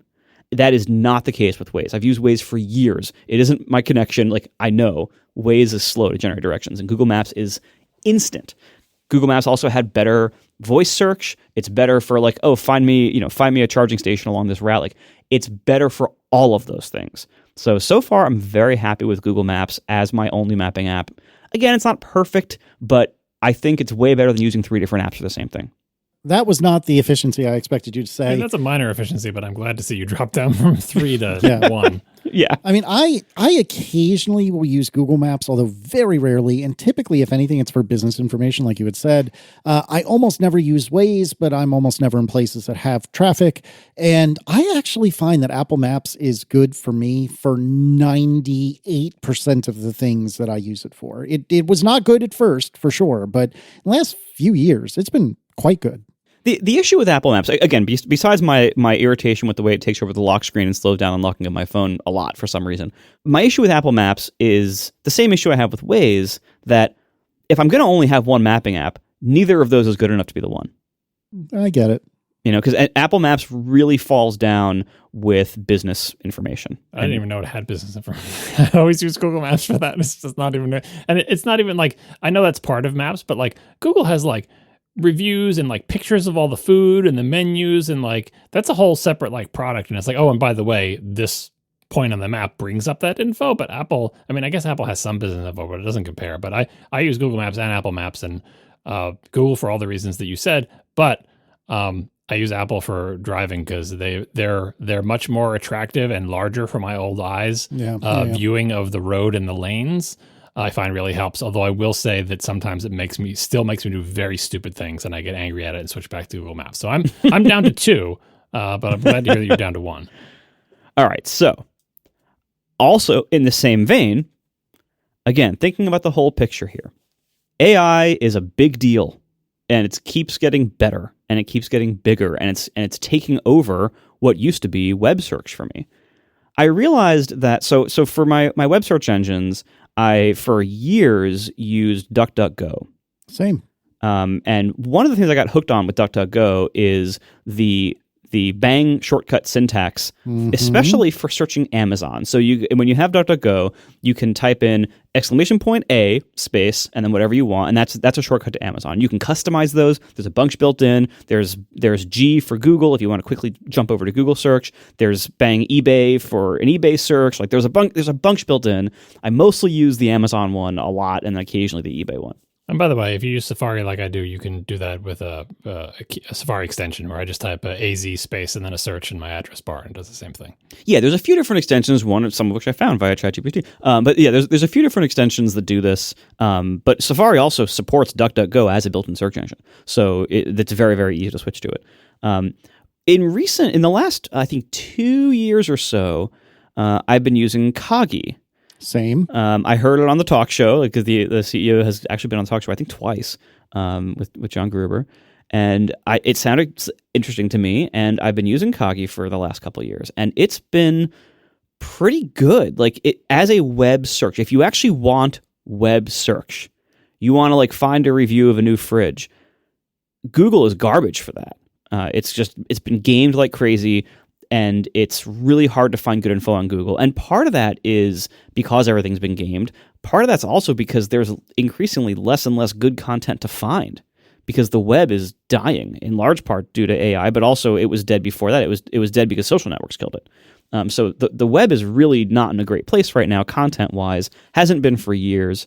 And Google hasn't really seemingly worked very hard on their web search in that time either. So, it's not like they're, without fault here, but the web's in a tough spot, and web search has therefore been really bad. And that's part of why I have so much value these days in AI, because it's better at giving me information than web search has been for many years. So I've been using Kagi, and I've been, but I realize I've been less and less actually going to the search results page. Usually I'm using Kagi to just search Amazon. So I thought, maybe in the era of all of this AI stuff, I'm trying Google Maps. I'm trying Gemini. Why don't I just try using Google as my search engine again? What am I doing fighting all this? Like, I fought against Google. I've raged against the Google machine for years, for decades, actually. And why? Like, let's give it a shot. So I have switched back to Google as my search engine. Oh, I don't like that at all. I never left. Although the AI search results at the top really annoy me. And yes, I know how to get rid of them with the little... Yeah, whatever. To be clear, like the AI summary on top of Google search results is horrendously bad. It's very bad. Sometimes it's funny. So it's so often comically wrong. And when I say Gemini is good, that's not what I'm talking about. Yeah, the worst part about them, though, is because they are at the top of the Google search results. Everyone in my life, anytime they quote-unquote look up something on their phone, I have to ask them to just scroll past the AI search result. I'm not I want to know the actual answer. The AI search results at the top of Google are hilariously bad. They're so I think Google is giving AI a bad name with those. I honestly think Google should either make them use a better model, which I know. I kind of understand why they're so bad. Yeah, because the scaling of that it would be incredible. Right, they don't want to get it's too expensive to give everyone a good AI search result. But I feel almost like they should go back to the old days where they just had canned responses to common queries that they would actually look up and have just the dumb old sort of hard coded. If someone asks for this thing, run this thing instead of just chuck it to Gemini, but one of our tiny little models and it will give total BS. So it just annoys me that at the top you have to scroll past it. And I forget what the query parameter is that you can put into your Google search query so it doesn't show that, but it's just such a hassle because it's not so much me. I can scroll past them. It's everyone else in the world who now, quote unquote, look something up on their phone and they read the total BS that's at the top of the Google search results. And I say, no, keep scrolling, keep scrolling. I really think Google's doing way more harm than good for both themselves and for the perception of AI with those. I mean, but I was going to say the good news, but it's maybe not the good news. But like, as the cost of inference goes down, presumably those answers will get better-ish, but I will never accept them as the result of quote unquote looking something up. You didn't look something up. You just took a stew of words that came out of a probability machine and read it back. If you're going to take the time to type something into Google, look it up at a source. So get some kind of source. Just source it from somewhere, not the amalgam of all the words and information run through a blender. Right. So anyway, tell us how you really feel, John.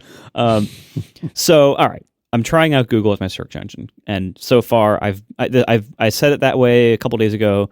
I've barely noticed any difference because the first thing I did was let me figure out a way to get my Amazon shortcuts to work again. And so there's these extensions. And then something else happened a few days ago. I saw somebody filling out a form, and I noticed their autofill worked a hell of a lot better than mine. Okay. Every time I place an order for something, Safari will offer me to fill the information, and it's not good. Oh, you switched to Chrome, didn't you? Yeah, that's what I was thinking. The autofill is a little bit better sometimes. I am trying Chrome. Oh my God. You're going to have an Android phone before the end of the year. No, that's definitely not going to happen. But I'm not so sure. I am. So that's the final shoe here is that I have tried switching to Chrome. I'm only like a day in. You're becoming more like me. You're using Google Maps, you're using Chrome, Google Search. I've been using those things all along. So here's the thing about Chrome. Chrome is as annoying as Google has always been with Chrome, with the very heavy-handing pushing the logins for everything. And so you know what? Fine, I logged in.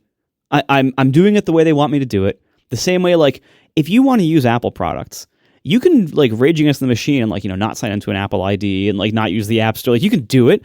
It's just harder. And again, my thing here is I have been fighting this fight for so long. No one cares. It's not affecting anyone but me. Meanwhile, when I see certain things, the way they work in Chrome, look, I've been using Safari full-time on all my devices for well over 10 years.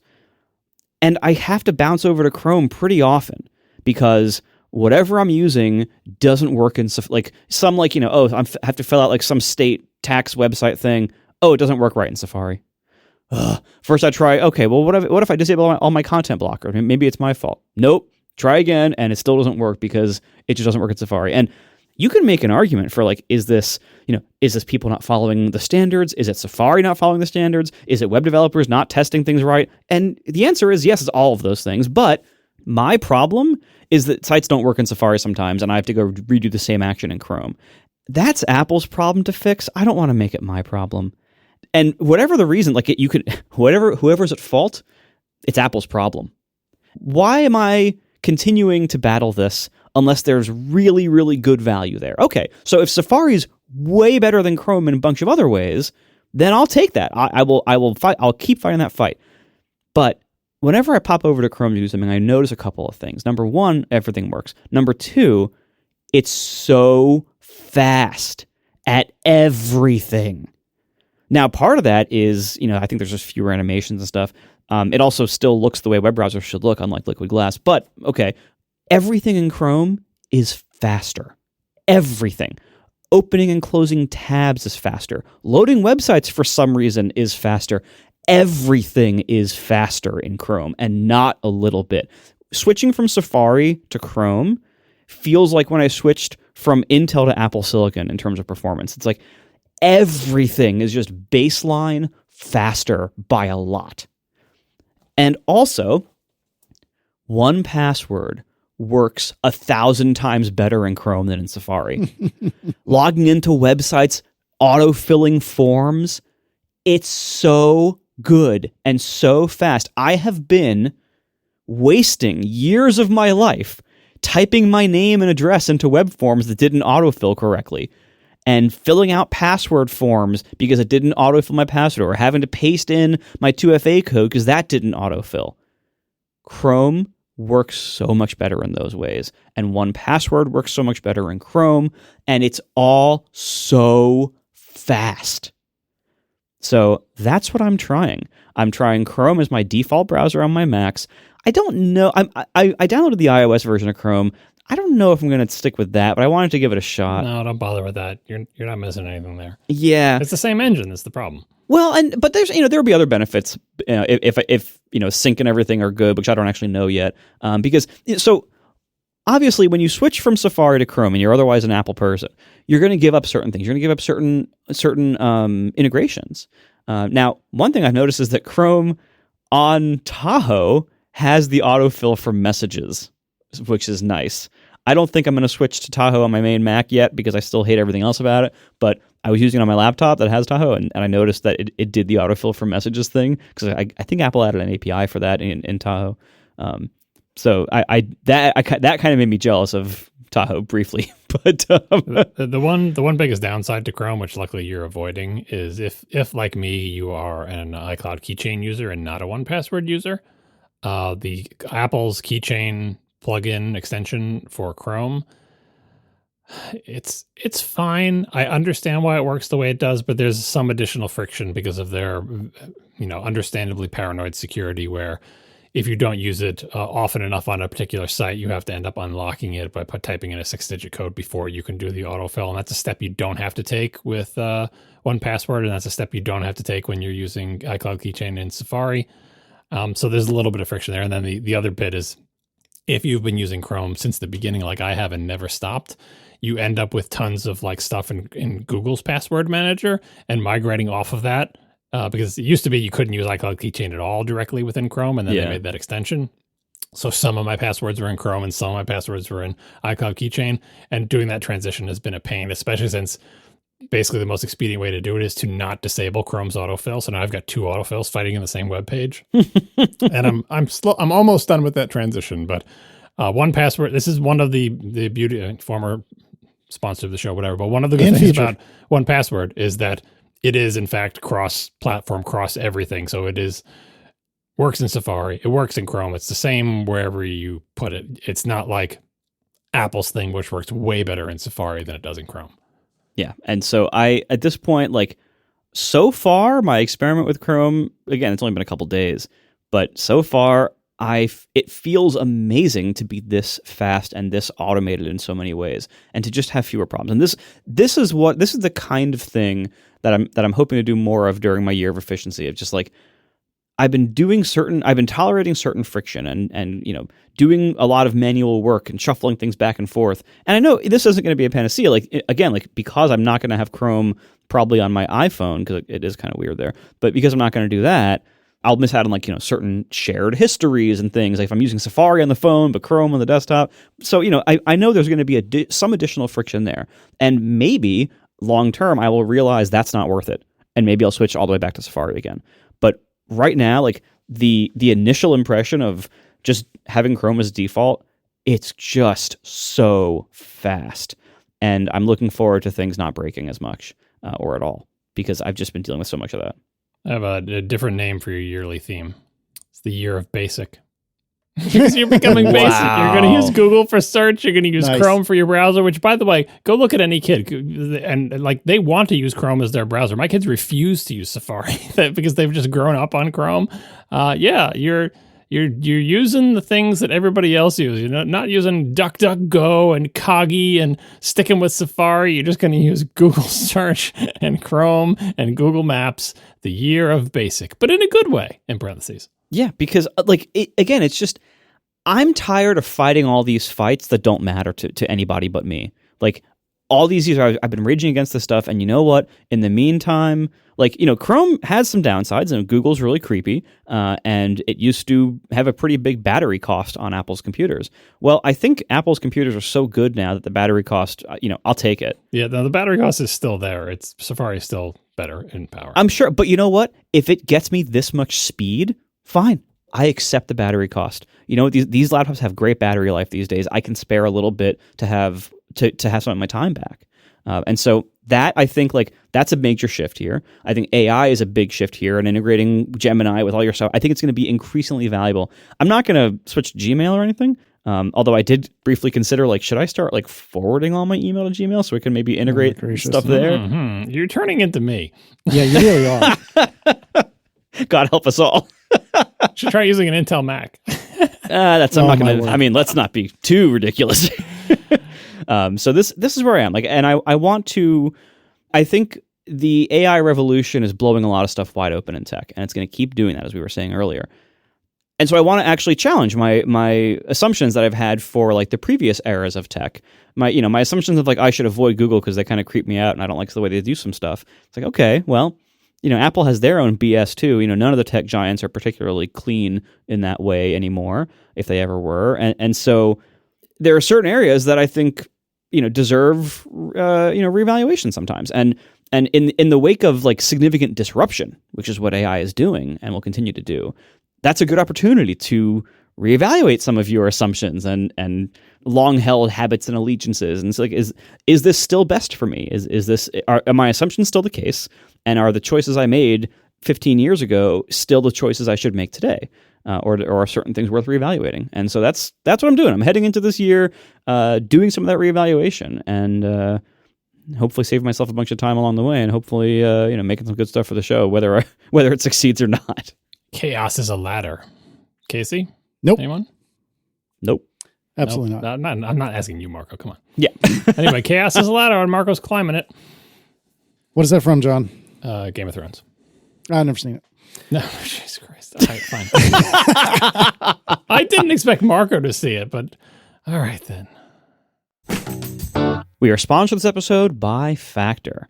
Now, look, everybody tells themselves they want to eat better. Oh, I should eat healthier. I should cook more at home instead of getting takeout so often, etc. Look, I've been there. This is what I tell myself all the time. The problem is we don't have time to cook every single night necessarily. Cooking takes a lot of time, prepping and shopping and everything. Factor doesn't ask you to meal prep or follow recipes or anything like that. It just removes that problem from your plate. So you get 2 minutes and you get real food and it's just done. Factor is made by chefs, designed by dietitians, and delivered to your door, and you just heat it for 2 minutes and eat it. It's great. It's nice, fresh food. You get lean proteins, colorful vegetables, whole food ingredients, healthy fats. The stuff you'd make yourself if you had the time, but of course, that isn't always the case. We know that. There's no refined sugars, no artificial sweeteners, no refined seed oils. It's just good, healthy food. I've tried Factor. My family's tried Factor. Everyone likes it. It gets positive reviews from guests, from family members, even the kid, like he likes it too. Everyone likes Factor meals. Whatever your needs and preferences are, they have things like high protein, calorie smart, Mediterranean, GLP-1 support, ready-to-eat salads. There's a new Muscle Pro collection for strength and recovery. So whatever your goals are, whether it's healthy eating, calorie management, more protein, or just easier meals, Factor has you covered. They're always fresh, never frozen, ready in 2 minutes, no prep, no cleanup, no mental load. So go to factormeals.com/ATP50off. Use code ATP50off to get 50% off your first Factor box plus free breakfast for 1 year. Offer only valid for new Factor customers with code and qualifying auto-renewing subscription purchase. Make healthier eating easy with Factor. Thanks to Factor for sponsoring our show. All right, so breaking news as we're recording, Apple has just released in the last 24 hours. Is it a beta or is it's a beta, right? It's RC, release candidate for Xcode 26.3, which adds agentic coding. Reading from Apple's newsroom, Xcode 26.3 introduces support for agentic coding, a new way in Xcode for developers to build apps using coding agents such as Anthropic's Claude agent and OpenAI's Codex. Agents can search documentation, explore file structures, update project settings, and verify their work visually by capturing Xcode previews and iterating through builds and fixes. In addition to these built-in integrations, Xcode 26.3 makes its capabilities available through the Model Context Protocol, an open standard that gives developers the flexibility to use any compatible agent or tool with Xcode. I have not personally had a chance to try this. I've been busy trying to get ready the next release of Call Sheet. But John, you've dabbled for quite a while, right? Yeah. Well, so first of all, I think it is notable that Apple has rolled this out in 26.3 of Xcode rather than like saving it up for a big reveal at WWDC because they see see the writing on the wall, which is everyone is using these things. It's not just because they saw that I was using it last week, but like, like people have been using these things for months and months. Oh crap! They got Syracuse. Yeah, that's right. By the time it's like AI penetrating to the boomers. Like by the time I'm using it, really Apple's behind the times that they're not integrating. And they had like the AI coding assistant in their models and stuff like that, but everyone is using things like Claude Code and has been for ages. And it's like, why is this not integrated with Xcode? And we've heard rumors about that for ages. I mean, one of the original AI rumors was like that Apple's doing a deal with Anthropic to integrate Claude into Xcode or whatever. Anyway, they've released it. It's here. I've tried it. It's nice that they are. It makes them seem nimble. It's nimble for Apple. I'm not saying it's nimble because it's not, because they're behind, right? But it's nimble for Apple to actually roll this out, and it more or less works. And I wanted to try it, so I'm still on Xcode 26.0.1 because of the Tahoe icon issue, where that's the last version of Xcode that will let me have the new icon on the new OS and the old icon on the old OS before Apple broke it and refused to fix it. So I installed 26.3 on one of my development machines, the one that's running Tahoe, in fact. And I wanted to try it out. And the problem I gave it was I can't use the Tahoe icon on Tahoe and the old icon on old OSs. Fix that for me. This is your hotspot. Yeah. And so I tried Claude Code on it, and Claude Code said, oh, you can't do that, and here's why. I'm like, I know Claude Code, but I want you to try. Let's see what we can do. And I went back and forth with it for a while. It was heroic. It tried a lot of things. It was like writing Python scripts to parse the assets.car file and doing all sorts of stuff. And we tried all sorts of, whereby we, I mean it, and me just like telling it what to do. Tried all sorts of stuff. The integration with Xcode is pretty good. Like it is, I've only used the command line Claude Code, but I know that there's lots of GUI stuff out there, like the new Codex thing from OpenAI. And anyway, the integration to Xcode in the sidebar, it feels kind of cramped, but it's like, it's fine. Claude Code can do lots of stuff in Xcode, but not all things. Occasionally it would say, hey, put this as a new build phase, copy this build script. And it had nice affordances for like, you just click on it and it will copy the full contents. You're not like dragging out, but it couldn't add a build phase itself. It needed me to copy and paste the shell script into the build phase and do all this stuff. So I was like, oh, that's kind of cruddy, but whatever. Anyway, it failed. They couldn't get it to work. So I'm like, okay, next up, let's try the OpenAI's Codex. And for Claude, again, I was using whatever that expensive plan I have now. And for OpenAI, I forget which plan I was using, but you get to use the good model. You get to use 5.2. And I tried with Codex, and it said the same thing. Oh, I just looked this up, and that's not a thing you can do. And I said, I know it seems like you can't do it, but let's find a way.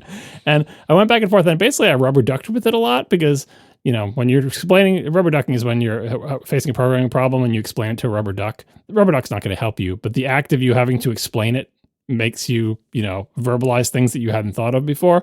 And so me with rubber ducking, I'm typing into the prompt like, I know it seems like you can't do it, but like, look, Xcode 26.0.1 does it. The app is on the App Store right now. If you download it, it has the Tahoe icon of Tahoe and it has the pre-Tahoe icon. Not like, I know it's possible. Just because the version of AC Tool, the command line tool, that came with all versions of Xcode after 26.0.1 can't do it, the old one could. So whatever it's doing, let's do that here. And going back and forth with rubber ducking, I was like, wait a second. Why don't I just take the assets file with the icons in it from the version I built, like from the App Store version, from the version I built with 26.0.1, and copy it into my Git repository for my app and just say, hey, add a new build phase. When all the building is done, your final step before code signing is to chuck out the assets.car that you just built with Xcode 26.3 and replace it with the one I just copied from my App Store build. And so that's what I told it to do. I had rubber ducked it, and I'm like, this is terrible and stupid, but it should work. And then rather than dirty my hands doing it, I just said to Codex, here's /application /switchclass.app /blah, blah, blah, that asset.car file, put it in my Git repo, make a build phase, and blah, blah. And by the way, Codex can make build phases by itself. Codex didn't ask me to do anything. Codex seems to have much deeper hooks into the MCP. I don't know if it's MCP or whatever it is, but it has much deeper hooks into Xcode where it never asked me to do things myself. It's just like, I can make a build phase. I can do this. Although Codex was so needy with like asking permissions, and no matter how many times it said always allow, always allow, always allow, there was always another prompt coming. So these things are a little bit fuzzy. But anyway, Codex did this for me. I now have a terrible, hideous workaround. And of course, if I ever want to change my app icon, I have to do it in Xcode 26.0.1. And yes, I have filed a feedback against this as an enhancement request asking Apple not to be this dumb. We'll see if it ever gets fixed. But In the meantime, I use the coding agents. I think for a first implementation in an RC, it's pretty okay. Lots of other people are doing even more impressive things with it, but I was happy to see that it served its function both as, a thing, letting me try these integrations, but also letting me rubber duck with it, because I think that is actually one of the roles. I mean, Casey, you talked today about talking to it as like kind of a coworker, but a rubber ducking is another thing that coworkers are good for. They're ignoring you. They have their headphones on. They're just nodding politely, but you explaining the current thing you're fighting with can make you realize, oh, what am I doing? Why don't I just copy the good file out of the app that's on the App Store now and check it into my repo? Done and done. That is a very weird way of going about this, but when you don't have a whole lot of other choice, it makes sense. Yeah, it's terrible. Like, to be clear, it's hideous. Like, I should never have to be done, but you got to do a lot of hideous things in Tahoe.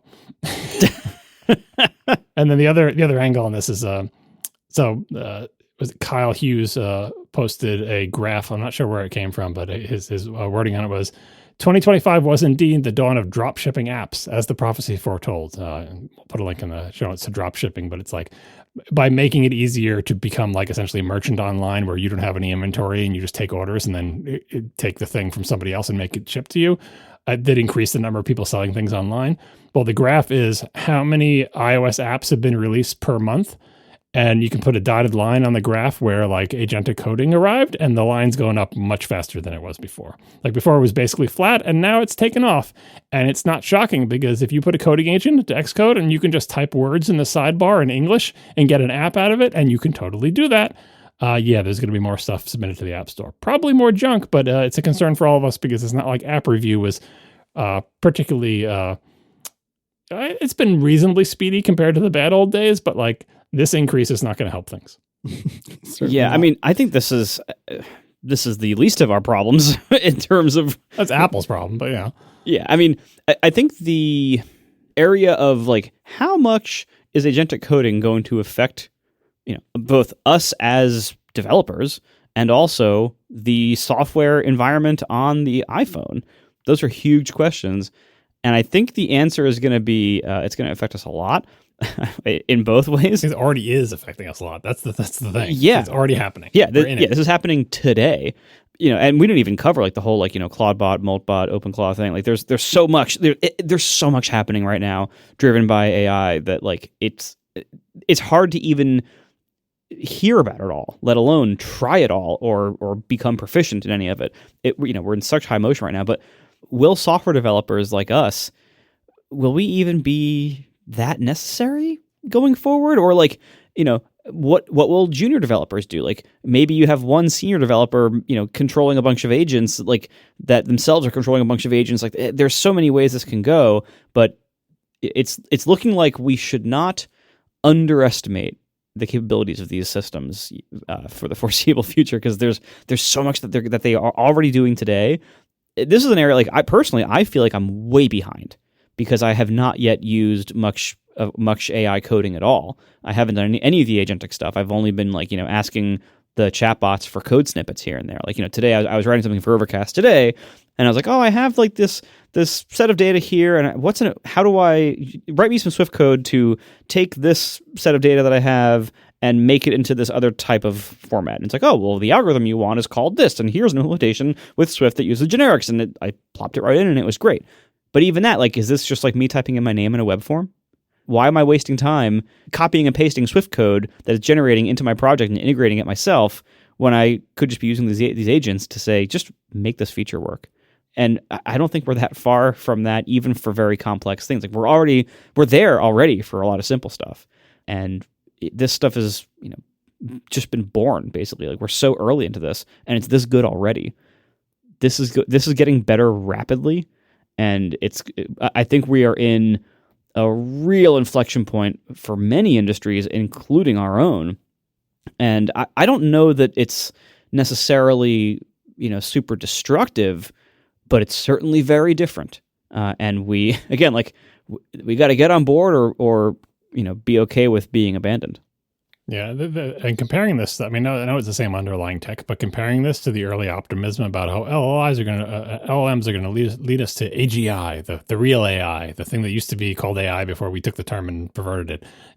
Like HAL 9000, human level intelligence. So like all we need to do is add more parameters. And the experience with like, OpenAI going from ChatGPT, 2 and 3 and 4, going up is like, well, they kind of have plateaued in how good those things that you can talk to work. It seems like that's not a direct path to AGI, but the coding engines using the same underlying technology, we're not asking them to be HAL 9000. We're asking them to do one very specific thing, which is write code. And they are getting better at that, kind of like how fast LLMs were getting better between GPT 2, 3, and 4. Like they're in that phase. Now, maybe they'll plateau out as well, but we are in the upward curve of coding agents. They are getting rapidly better, much faster than ask me a general question and I'll tell you something, and hopefully it's not total BS, right? Because I think, again, I say it's because code, it can test it itself. Like you can't do that with facts. You ask it something and it gives you, well, here's a plausible answer, but is it right? It can't help you with that, right? But code, you can run it. You can write tests against it. You can iterate on that until the tests pass. You know what I mean? And there's tons of code out there, both open source and whatever, like code is tractable in a way that general intelligence is not, because you immediately run it and see if it does something. Whether you're running it or the agent is running it, you can tell to a much higher degree whether it is right. And I think that is helping these agents increase much more rapidly than currently the sort of like, I'm just a chatbot, you can talk to me. Like they seem to not be getting better as fast. Certainly they're not getting as better as fast as they were between ChatGPT 2, 3, and 4. I feel like we're in that phase now. So I don't even know how good these things are going to be in like 5 to 10 years, unless this curve levels off. But right now, it's not leveling off. It's getting better like every day, seemingly. So it's an exciting technology. Yeah. And again, even if it is already leveled off, and even if it never gets significantly better than how it is right now, it's still amazingly useful and is changing everything. And it will probably keep getting better. I mean, I think I would bet that it's continuing to get better. But yes, it already is useful. But like I talked a lot about this in the rec tips I just recorded yesterday. Like it is a skill to know how to use this, just like it is a skill to be a senior developer that leads a team and talks to junior developers. It's not a given that people will be good at that. And it is work and it is difficult. It's just a different kind of work. And so there are people out there who are currently way better at using agents to get work done than other people. Like I'm just playing with it just because it's fun. But I recognize how much of a novice I am at playing with these things, and that it is in fact a different skill than having an actual human team. And it's definitely a different skill than writing the code yourself. And these are all important skills. And I don't think any of them are going away. But don't think, oh, now anyone can do this because you can talk to it.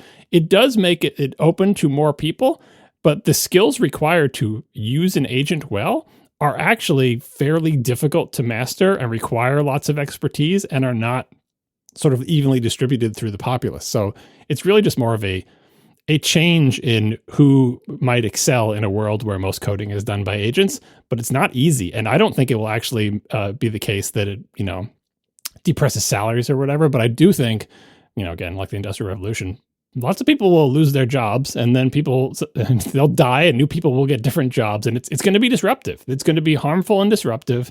And if done carelessly, it's going to cause a lot of problems. But I think it will eventually be seen as progress, hopefully done in a way that is more humane than the Industrial Revolution, and maybe also more humane than the PC revolution and the Internet revolution. It's moving so fast, it's hard to tell for sure, like, how much of an impact this will have to how many things. But so far, like, that estimation, as we learn more about these and as we use them more, that estimation is going up, not down. Yeah. Like, it is very clear this is changing more than we think. This is reshaping a lot of industries, but it definitely is reshaping software development and using it, like which I'm just saying, it is its own skill. It's like the birth of Google, speaking of which, like it's the birth of web search. When web search became a thing in the 90s, if you were good at using web search, you had like superpowers. And imagine how that translated to almost every part of life when no one else was using web search that much, and you were the nerd who had access to the internet, who knew how to use web search, and maybe even were like the person who got good at using like search operators to actually find better information. Before Google got rid of all those. Yeah, right. But like, in the early, like that was a superpower. And eventually then that power became, everyone had it. And if you were like the one, neophyte back then who was, anti-computer. Wait, is that neophyte? What's the other one? No, that's not neophyte. The opposite. Yeah. You're trying to think of Luddite, but That's Luddites get it. a bad rap. Luddites get a bad rap, and they were mostly just arguing not to have reasonable labor laws. But anyway, that's as it turns out. Oh, okay. Well, if you were anti-technology or ignoring technology throughout the 90s and 2000s and you missed the entire internet revolution, you could have gone on living life just fine. Many, millions of people did, but they were increasingly being left behind by that world. We are now in the point with AI, we're around 1999 in terms of search index or search engines and the internet. This is booming and it's radically changing a lot of things. And you can get good at it, and you probably should get into this world because it's going to change. It's already changing a lot. It's going to keep changing more and more stuff. And you don't have to. You can just ignore this. But you will be left behind. You are being left behind already. Soon, most of the workforce is going to be young enough that they don't care about whatever copyright things you might be, worried about. They don't care about whether AI is sometimes wrong or whether it's making stuff up. I hope they care about that, please. But sorry, they're not. I think being correctness will still always be a measure somewhere. Otherwise, these planes are going to be falling out of the sky, and we're going to be an idiocracy pouring soda on our planes. We might have some challenges in that area. That's, but look, didn't we have the same challenges with web search? Yeah, I know. I think this is definitely more. There is more of an upside, but there's also more of a downside. In web search, in terms of a skill, it's not that difficult of a skill. Whereas this is more like learning how to use Photoshop, where Photoshop is this amazingly powerful tool, and if you learning how to use Photoshop to its fullest potential makes you extremely valuable. But there's a lot to learn. I know 1/10,000th of Photoshop, and already I have more skills than most people I will meet. And someone who really knows how to use Photoshop made them incredibly powerful. And there's a lot to learn. And I feel like coding agents are like that, where there is a huge depth of stuff to learn. And the problem with coding agents is they're changing every single day. So if you waste your time becoming an expert in some particular coding agent, all your skills are going to be obsoleted tomorrow. But it's just like learning Photoshop 1.0 and then 2.0, then they add layers. You're like, what the hell is a layer? In the early phases of powerful tools, there's an advantage to learning to harness them to maximum capacity, but expect your knowledge to be trashed periodically because things are changing so fast. Yeah. And that's going to be the case for a while. But this train is moving. This is where things are and will be going for the foreseeable future. And so, look, I am very often slow to adopt new technologies. And I recognize that I am behind in adopting AI coding. Even, I'm 2 months behind, but I'm behind, and I need to get on that. Again, if you want to keep working in this business, this is it. It is going to be a lot of skills that we're going to have to develop. All of us old people who grew up without this, we're going to have to do a lot of relearning. The same way when the internet came up, a lot of people had to do a lot of relearning who were already doing things a certain way for 10, 20, 30, 40 years. You're a graphic artist before Photoshop. You're like, what the hell? None of my skills seem to transfer over. I know how to use all these papers and tracing things and X-Acto knives and tape, and you want me to use a computer? What? Yeah, but that is where we are.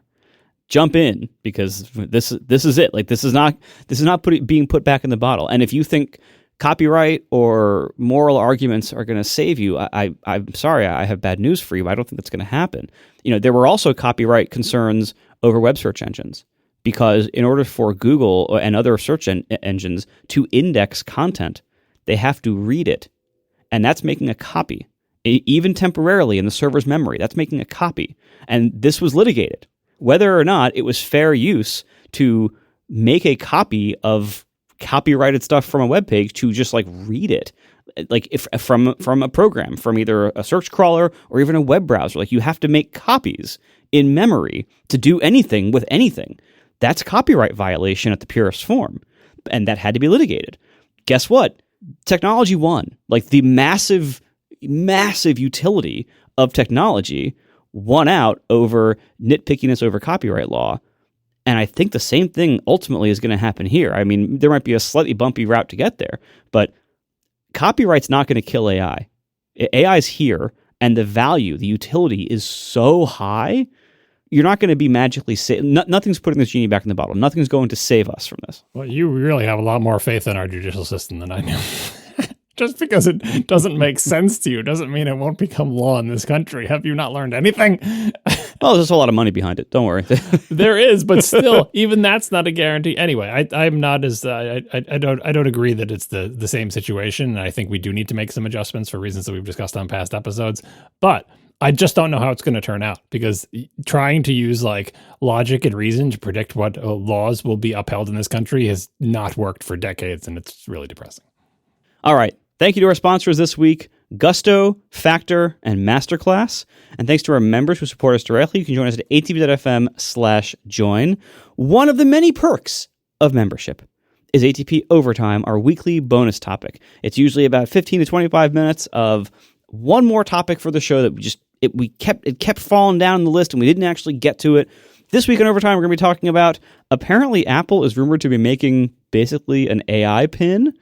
We're going to see what that's about, and we're going to talk about that in Overtime. You can join us to listen, atp.fm/join. Thanks, everybody, and we'll talk to you next week.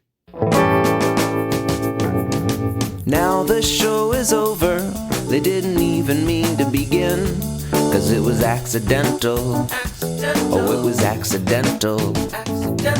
John didn't do any research. Marco and Casey wouldn't let him, 'cause it was accidental. Oh, it was accidental. And you can find the show notes at atp.fm. And if you're into Mastodon, you can follow them at CASEYLISS. So that's Casey Liss, MarcoArment, Marco Arment, SIRAC, USA Syracuse. It's accidental. They didn't mean to. Accidental. Tech podcast so long. We have one of our favorite segments, which is Let's Make Fun of Tesla and Elon Musk. Because Tesla is killing off the Model S and the Model X. This is from TechCrunch from a couple of weeks ago. Tesla is ending production of the Model S sedan and Model X SUV. CEO Elon Musk announced Wednesday during the company's quarterly earnings call. The company will make the final versions of both electric vehicles next quarter, he said, adding that his company will offer support for existing Model S and Model X owners, quote, for as long as people have the vehicles. Another quote from Elon, it's time to basically bring the Model S and X programs to an end with an honorable discharge because we're really moving into a future that is based on autonomy, he said. So if you're interested in buying a Model S and X, now would be the time to order it. Sales of both models have flatlined in recent years. Despite interior and exterior refreshes along the way, Tesla has faced increased competition in the luxury EV space from legacy automakers as well as upstarts like Rivian and Lucid Motors. Also, their CEO is a complete piece of shit, which might have something to do with it. A little bit. Well, I mean, in the case of the S and the X, though, like, what is the S from? 2014? Is that like I think 12. 2012, 2014? Like, in the car industry, there are generations of cars, usually numbered, like whatever generation of Honda Accord they're on. And a generation will last multiple years, but not over a decade. Well, they had like a half generational update or two throughout. Right, but they just, they were like, I guess we can just keep making the Model S forever? And the answer is no. You need, and I know they did like tweaks, and the current Model S is very different from the previous one, but not that, within the car world, it is the same generation. It's I know they've changed they've changed so much. Like, they changed all these different pieces of the chat, but it's like, it's kind of ship of Theseus. Like, I know they're a different kind of car company, but the point is they didn't keep up with their competition. So the Model S was inarguably the best electric vehicle ever created when it was produced. And for years it was that. And then it just didn't keep up with everybody else. And still it was really good for a long, long time, but it just didn't. And everyone else got better and better, and it just stayed the same and got worse in ways when they got rid of the stocks and all that crap or whatever. And so now we have to bring it to an end. Well, if you rolled out a new generation of Model S, maybe your sales would increase. But as you pointed out, there are other factors here, the main one being Elon Musk himself. So whatever. Well, also, so what, I mean, look, I owned two Model S's and Models S.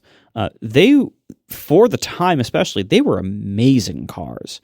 But that was my first one was 2016. It was on a lease. I got another one, I guess 2019 or whatever. They were amazing for the time, and they really did do what Elon said he was setting out to do early on, which was like advance electric vehicles, basically, like make a big splash and force the rest of the industry to start electrifying their vehicles. They succeeded. They did that, and that was in very large part due to the Model S. But that was a very different time. This is a very different company now, a very different world, a very different competitive landscape. Elon is a very different person now compared to how he was in 2016. He successfully lobbied to get the $7,500 tax credit for electric vehicles eliminated, which I'm sure really helped his company. Good job. Well, they would probably already passed it with like the allocations. Because it's like once you sold a certain number of vehicles in total as a company, like yours wouldn't apply anymore. I think they were still getting it in some way. But anyway, if he cares about advancing electric vehicles, getting rid of that was stupid. Yeah, but I mean, God knows what he cares about these days. He's gone a very different direction. But when the Model S came out, it was we had to justify EVs' high prices somehow. And so EVs were all like these high-end luxury cars. Like the whole reason it's called S is he was ripping off the Mercedes S-Class in terms of like market position. Because it's like the battery was so expensive, you had to make the car like $100,000.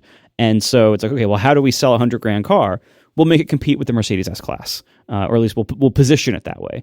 In practice, it was a fairly inexpensive car interior on top of a very expensive car battery with an amazing drivetrain. They somewhat succeeded with the competition.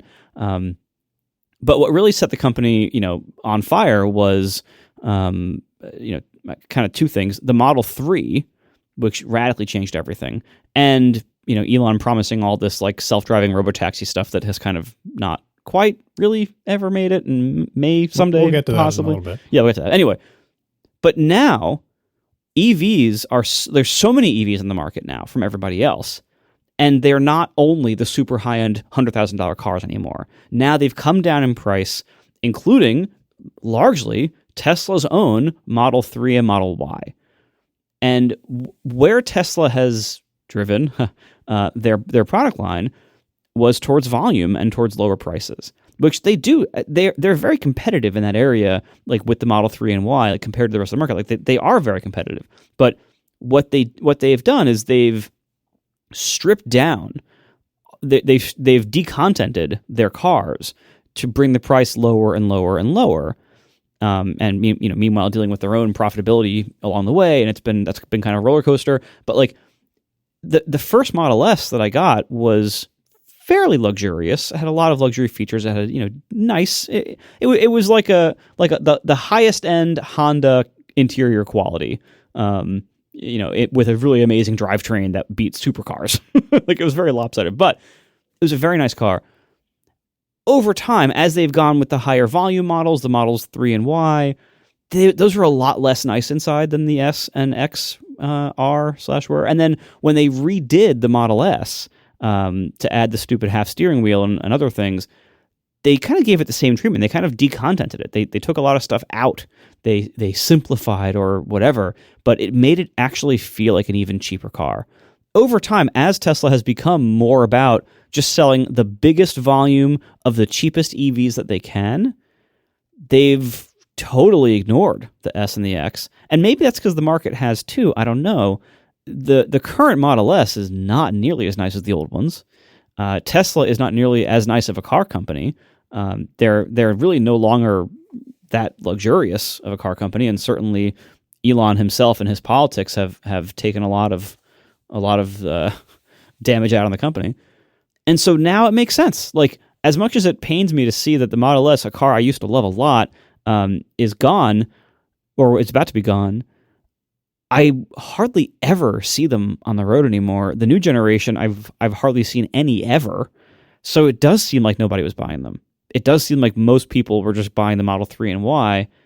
And also, Tesla has changed as a company so much that they no longer care to even be a luxury car maker making, a $100,000 sedan. So it is a shame, but I think that the era for that car has passed, and the era for Tesla to make that car has passed. And now other companies have made a bunch of really good EVs, we no longer need Tesla to address that market, which is good because they're not going to. But now, if you want a luxury electric sedan, you have lots of options now, and lots of them are very, very good. So it is the end of an era, but I think that era kind of ended a while ago. I don't think it's a great business plan to just switch to low margin products in volume. I mean, that's the reason people have diversified product lines, is you want to fleece the rich people with the high volume, with the low volume, high margin fancy products, even though most of the cars you sell are the cheaper ones, right? That's a reasonable model. But yeah, sedans, nobody likes them. Car companies just stopped making them entirely. The Model X should have been great for them, but they had to do the stupid Falcon Wing doors. Like, SUVs are popular. Big SUVs are popular. Big electric SUVs are popular, right? Why is the X not successful? A, they didn't update it, and B, stupid Falcon Wing doors. Yeah, the X was very expensive. It was always a bit of a range sacrifice compared to the S. But it is baffling to me that Tesla still doesn't really make the most popular kind of car in America. Yeah, the Y is as close as they get, which is like a small SUV. Yeah, the Y is in the ballpark, but not that much in the But the Y ballpark. looks like an inflated 3 instead of the 3 looking like a shrunken down SUV. But they're a little bit old school in that way, and which is why one of the reasons I like the S. But the X, that was just a fumble. That's their own fault. They fumbled that themselves by demanding those stupid doors, and it's just too weird for people. And so even their entrant in a fairly popular segment, which is like expensive big SUVs for rich people, they screwed that one up somehow too. And yeah, if you don't update your products for a long time, it's like not updating the Mac Pro and then complaining nobody buys it. Like, there are a lot of things conspiring to be a problem with this, but like the idea that we're only going to sell Model 3s and just go cheaper and cheaper. Like, and don't forget about the Roadster. Remember that? Which was announced. I think I have a note in here somewhere how long ago the Roadster was announced. I'd forgotten. I'd forgotten about it. We do have a note on it later, but it was 8 years ago. That presumably will be a very expensive luxury car if they ever ship it as well. So I don't know what they're doing. We should continue with this story because there's a few other tidbits to talk about Tesla's future in a post S and X world. Yeah, so their most recent earnings, this is reading from The Verge. In the quarter that ended in December 2025, Tesla reported a 3% decrease in revenue and a staggering 61% decrease in profits over the fourth quarter of 2024. So you want to sell more low-margin products, you say? Mm-hmm. The earnings report comes a few weeks after Tesla lost its title as the world's best-selling EV company to China's BYD, which sold 2.26 million vehicles last year. Tesla reported selling about 1.6 million vehicles in 2025, an 8.5% decrease year over year. Additionally, from the earnings call transcript, Elon said, "I really think long-term, the only vehicles that we'll make will be autonomous vehicles, with the exception of the next-generation Roadster, which we're hoping to debut in April." Sure, As you mentioned, this was revealed in November of 2017. To be clear, I only had one child when the Tesla Roadster was announced. You could have put a deposit down 8 years ago on a car that still doesn't exist. Yep. Michaela did not exist in November 2017. She was still cooking, and that's when the Roadster was announced. And to be clear, they didn't just announce it. They showed a car that looked like the Roadster driving away really fast. So they had something on four wheels that moves, but it was obviously not the car that they intended to sell. And I also think it is not going to be inexpensive like the Model 3 if and when they put it out. Also, it's hilarious to hear Elon being like, oh, everything's going to be autonomous, because as we're about to find out, they're not doing well in that department either. So any day now. Shocker. Tesla's any day, it'll be the day. Tesla's own robotaxi data confirms a crash rate at about 3 times worse than humans. This is Fred Lambert at Electrek. New NHTSA, what is it? NHTSA, is that right? Yeah. Crash data combined with Tesla's new disclosure of robotaxi mileage reveals Tesla's autonomous vehicles are crashing at a rate much higher than human drivers.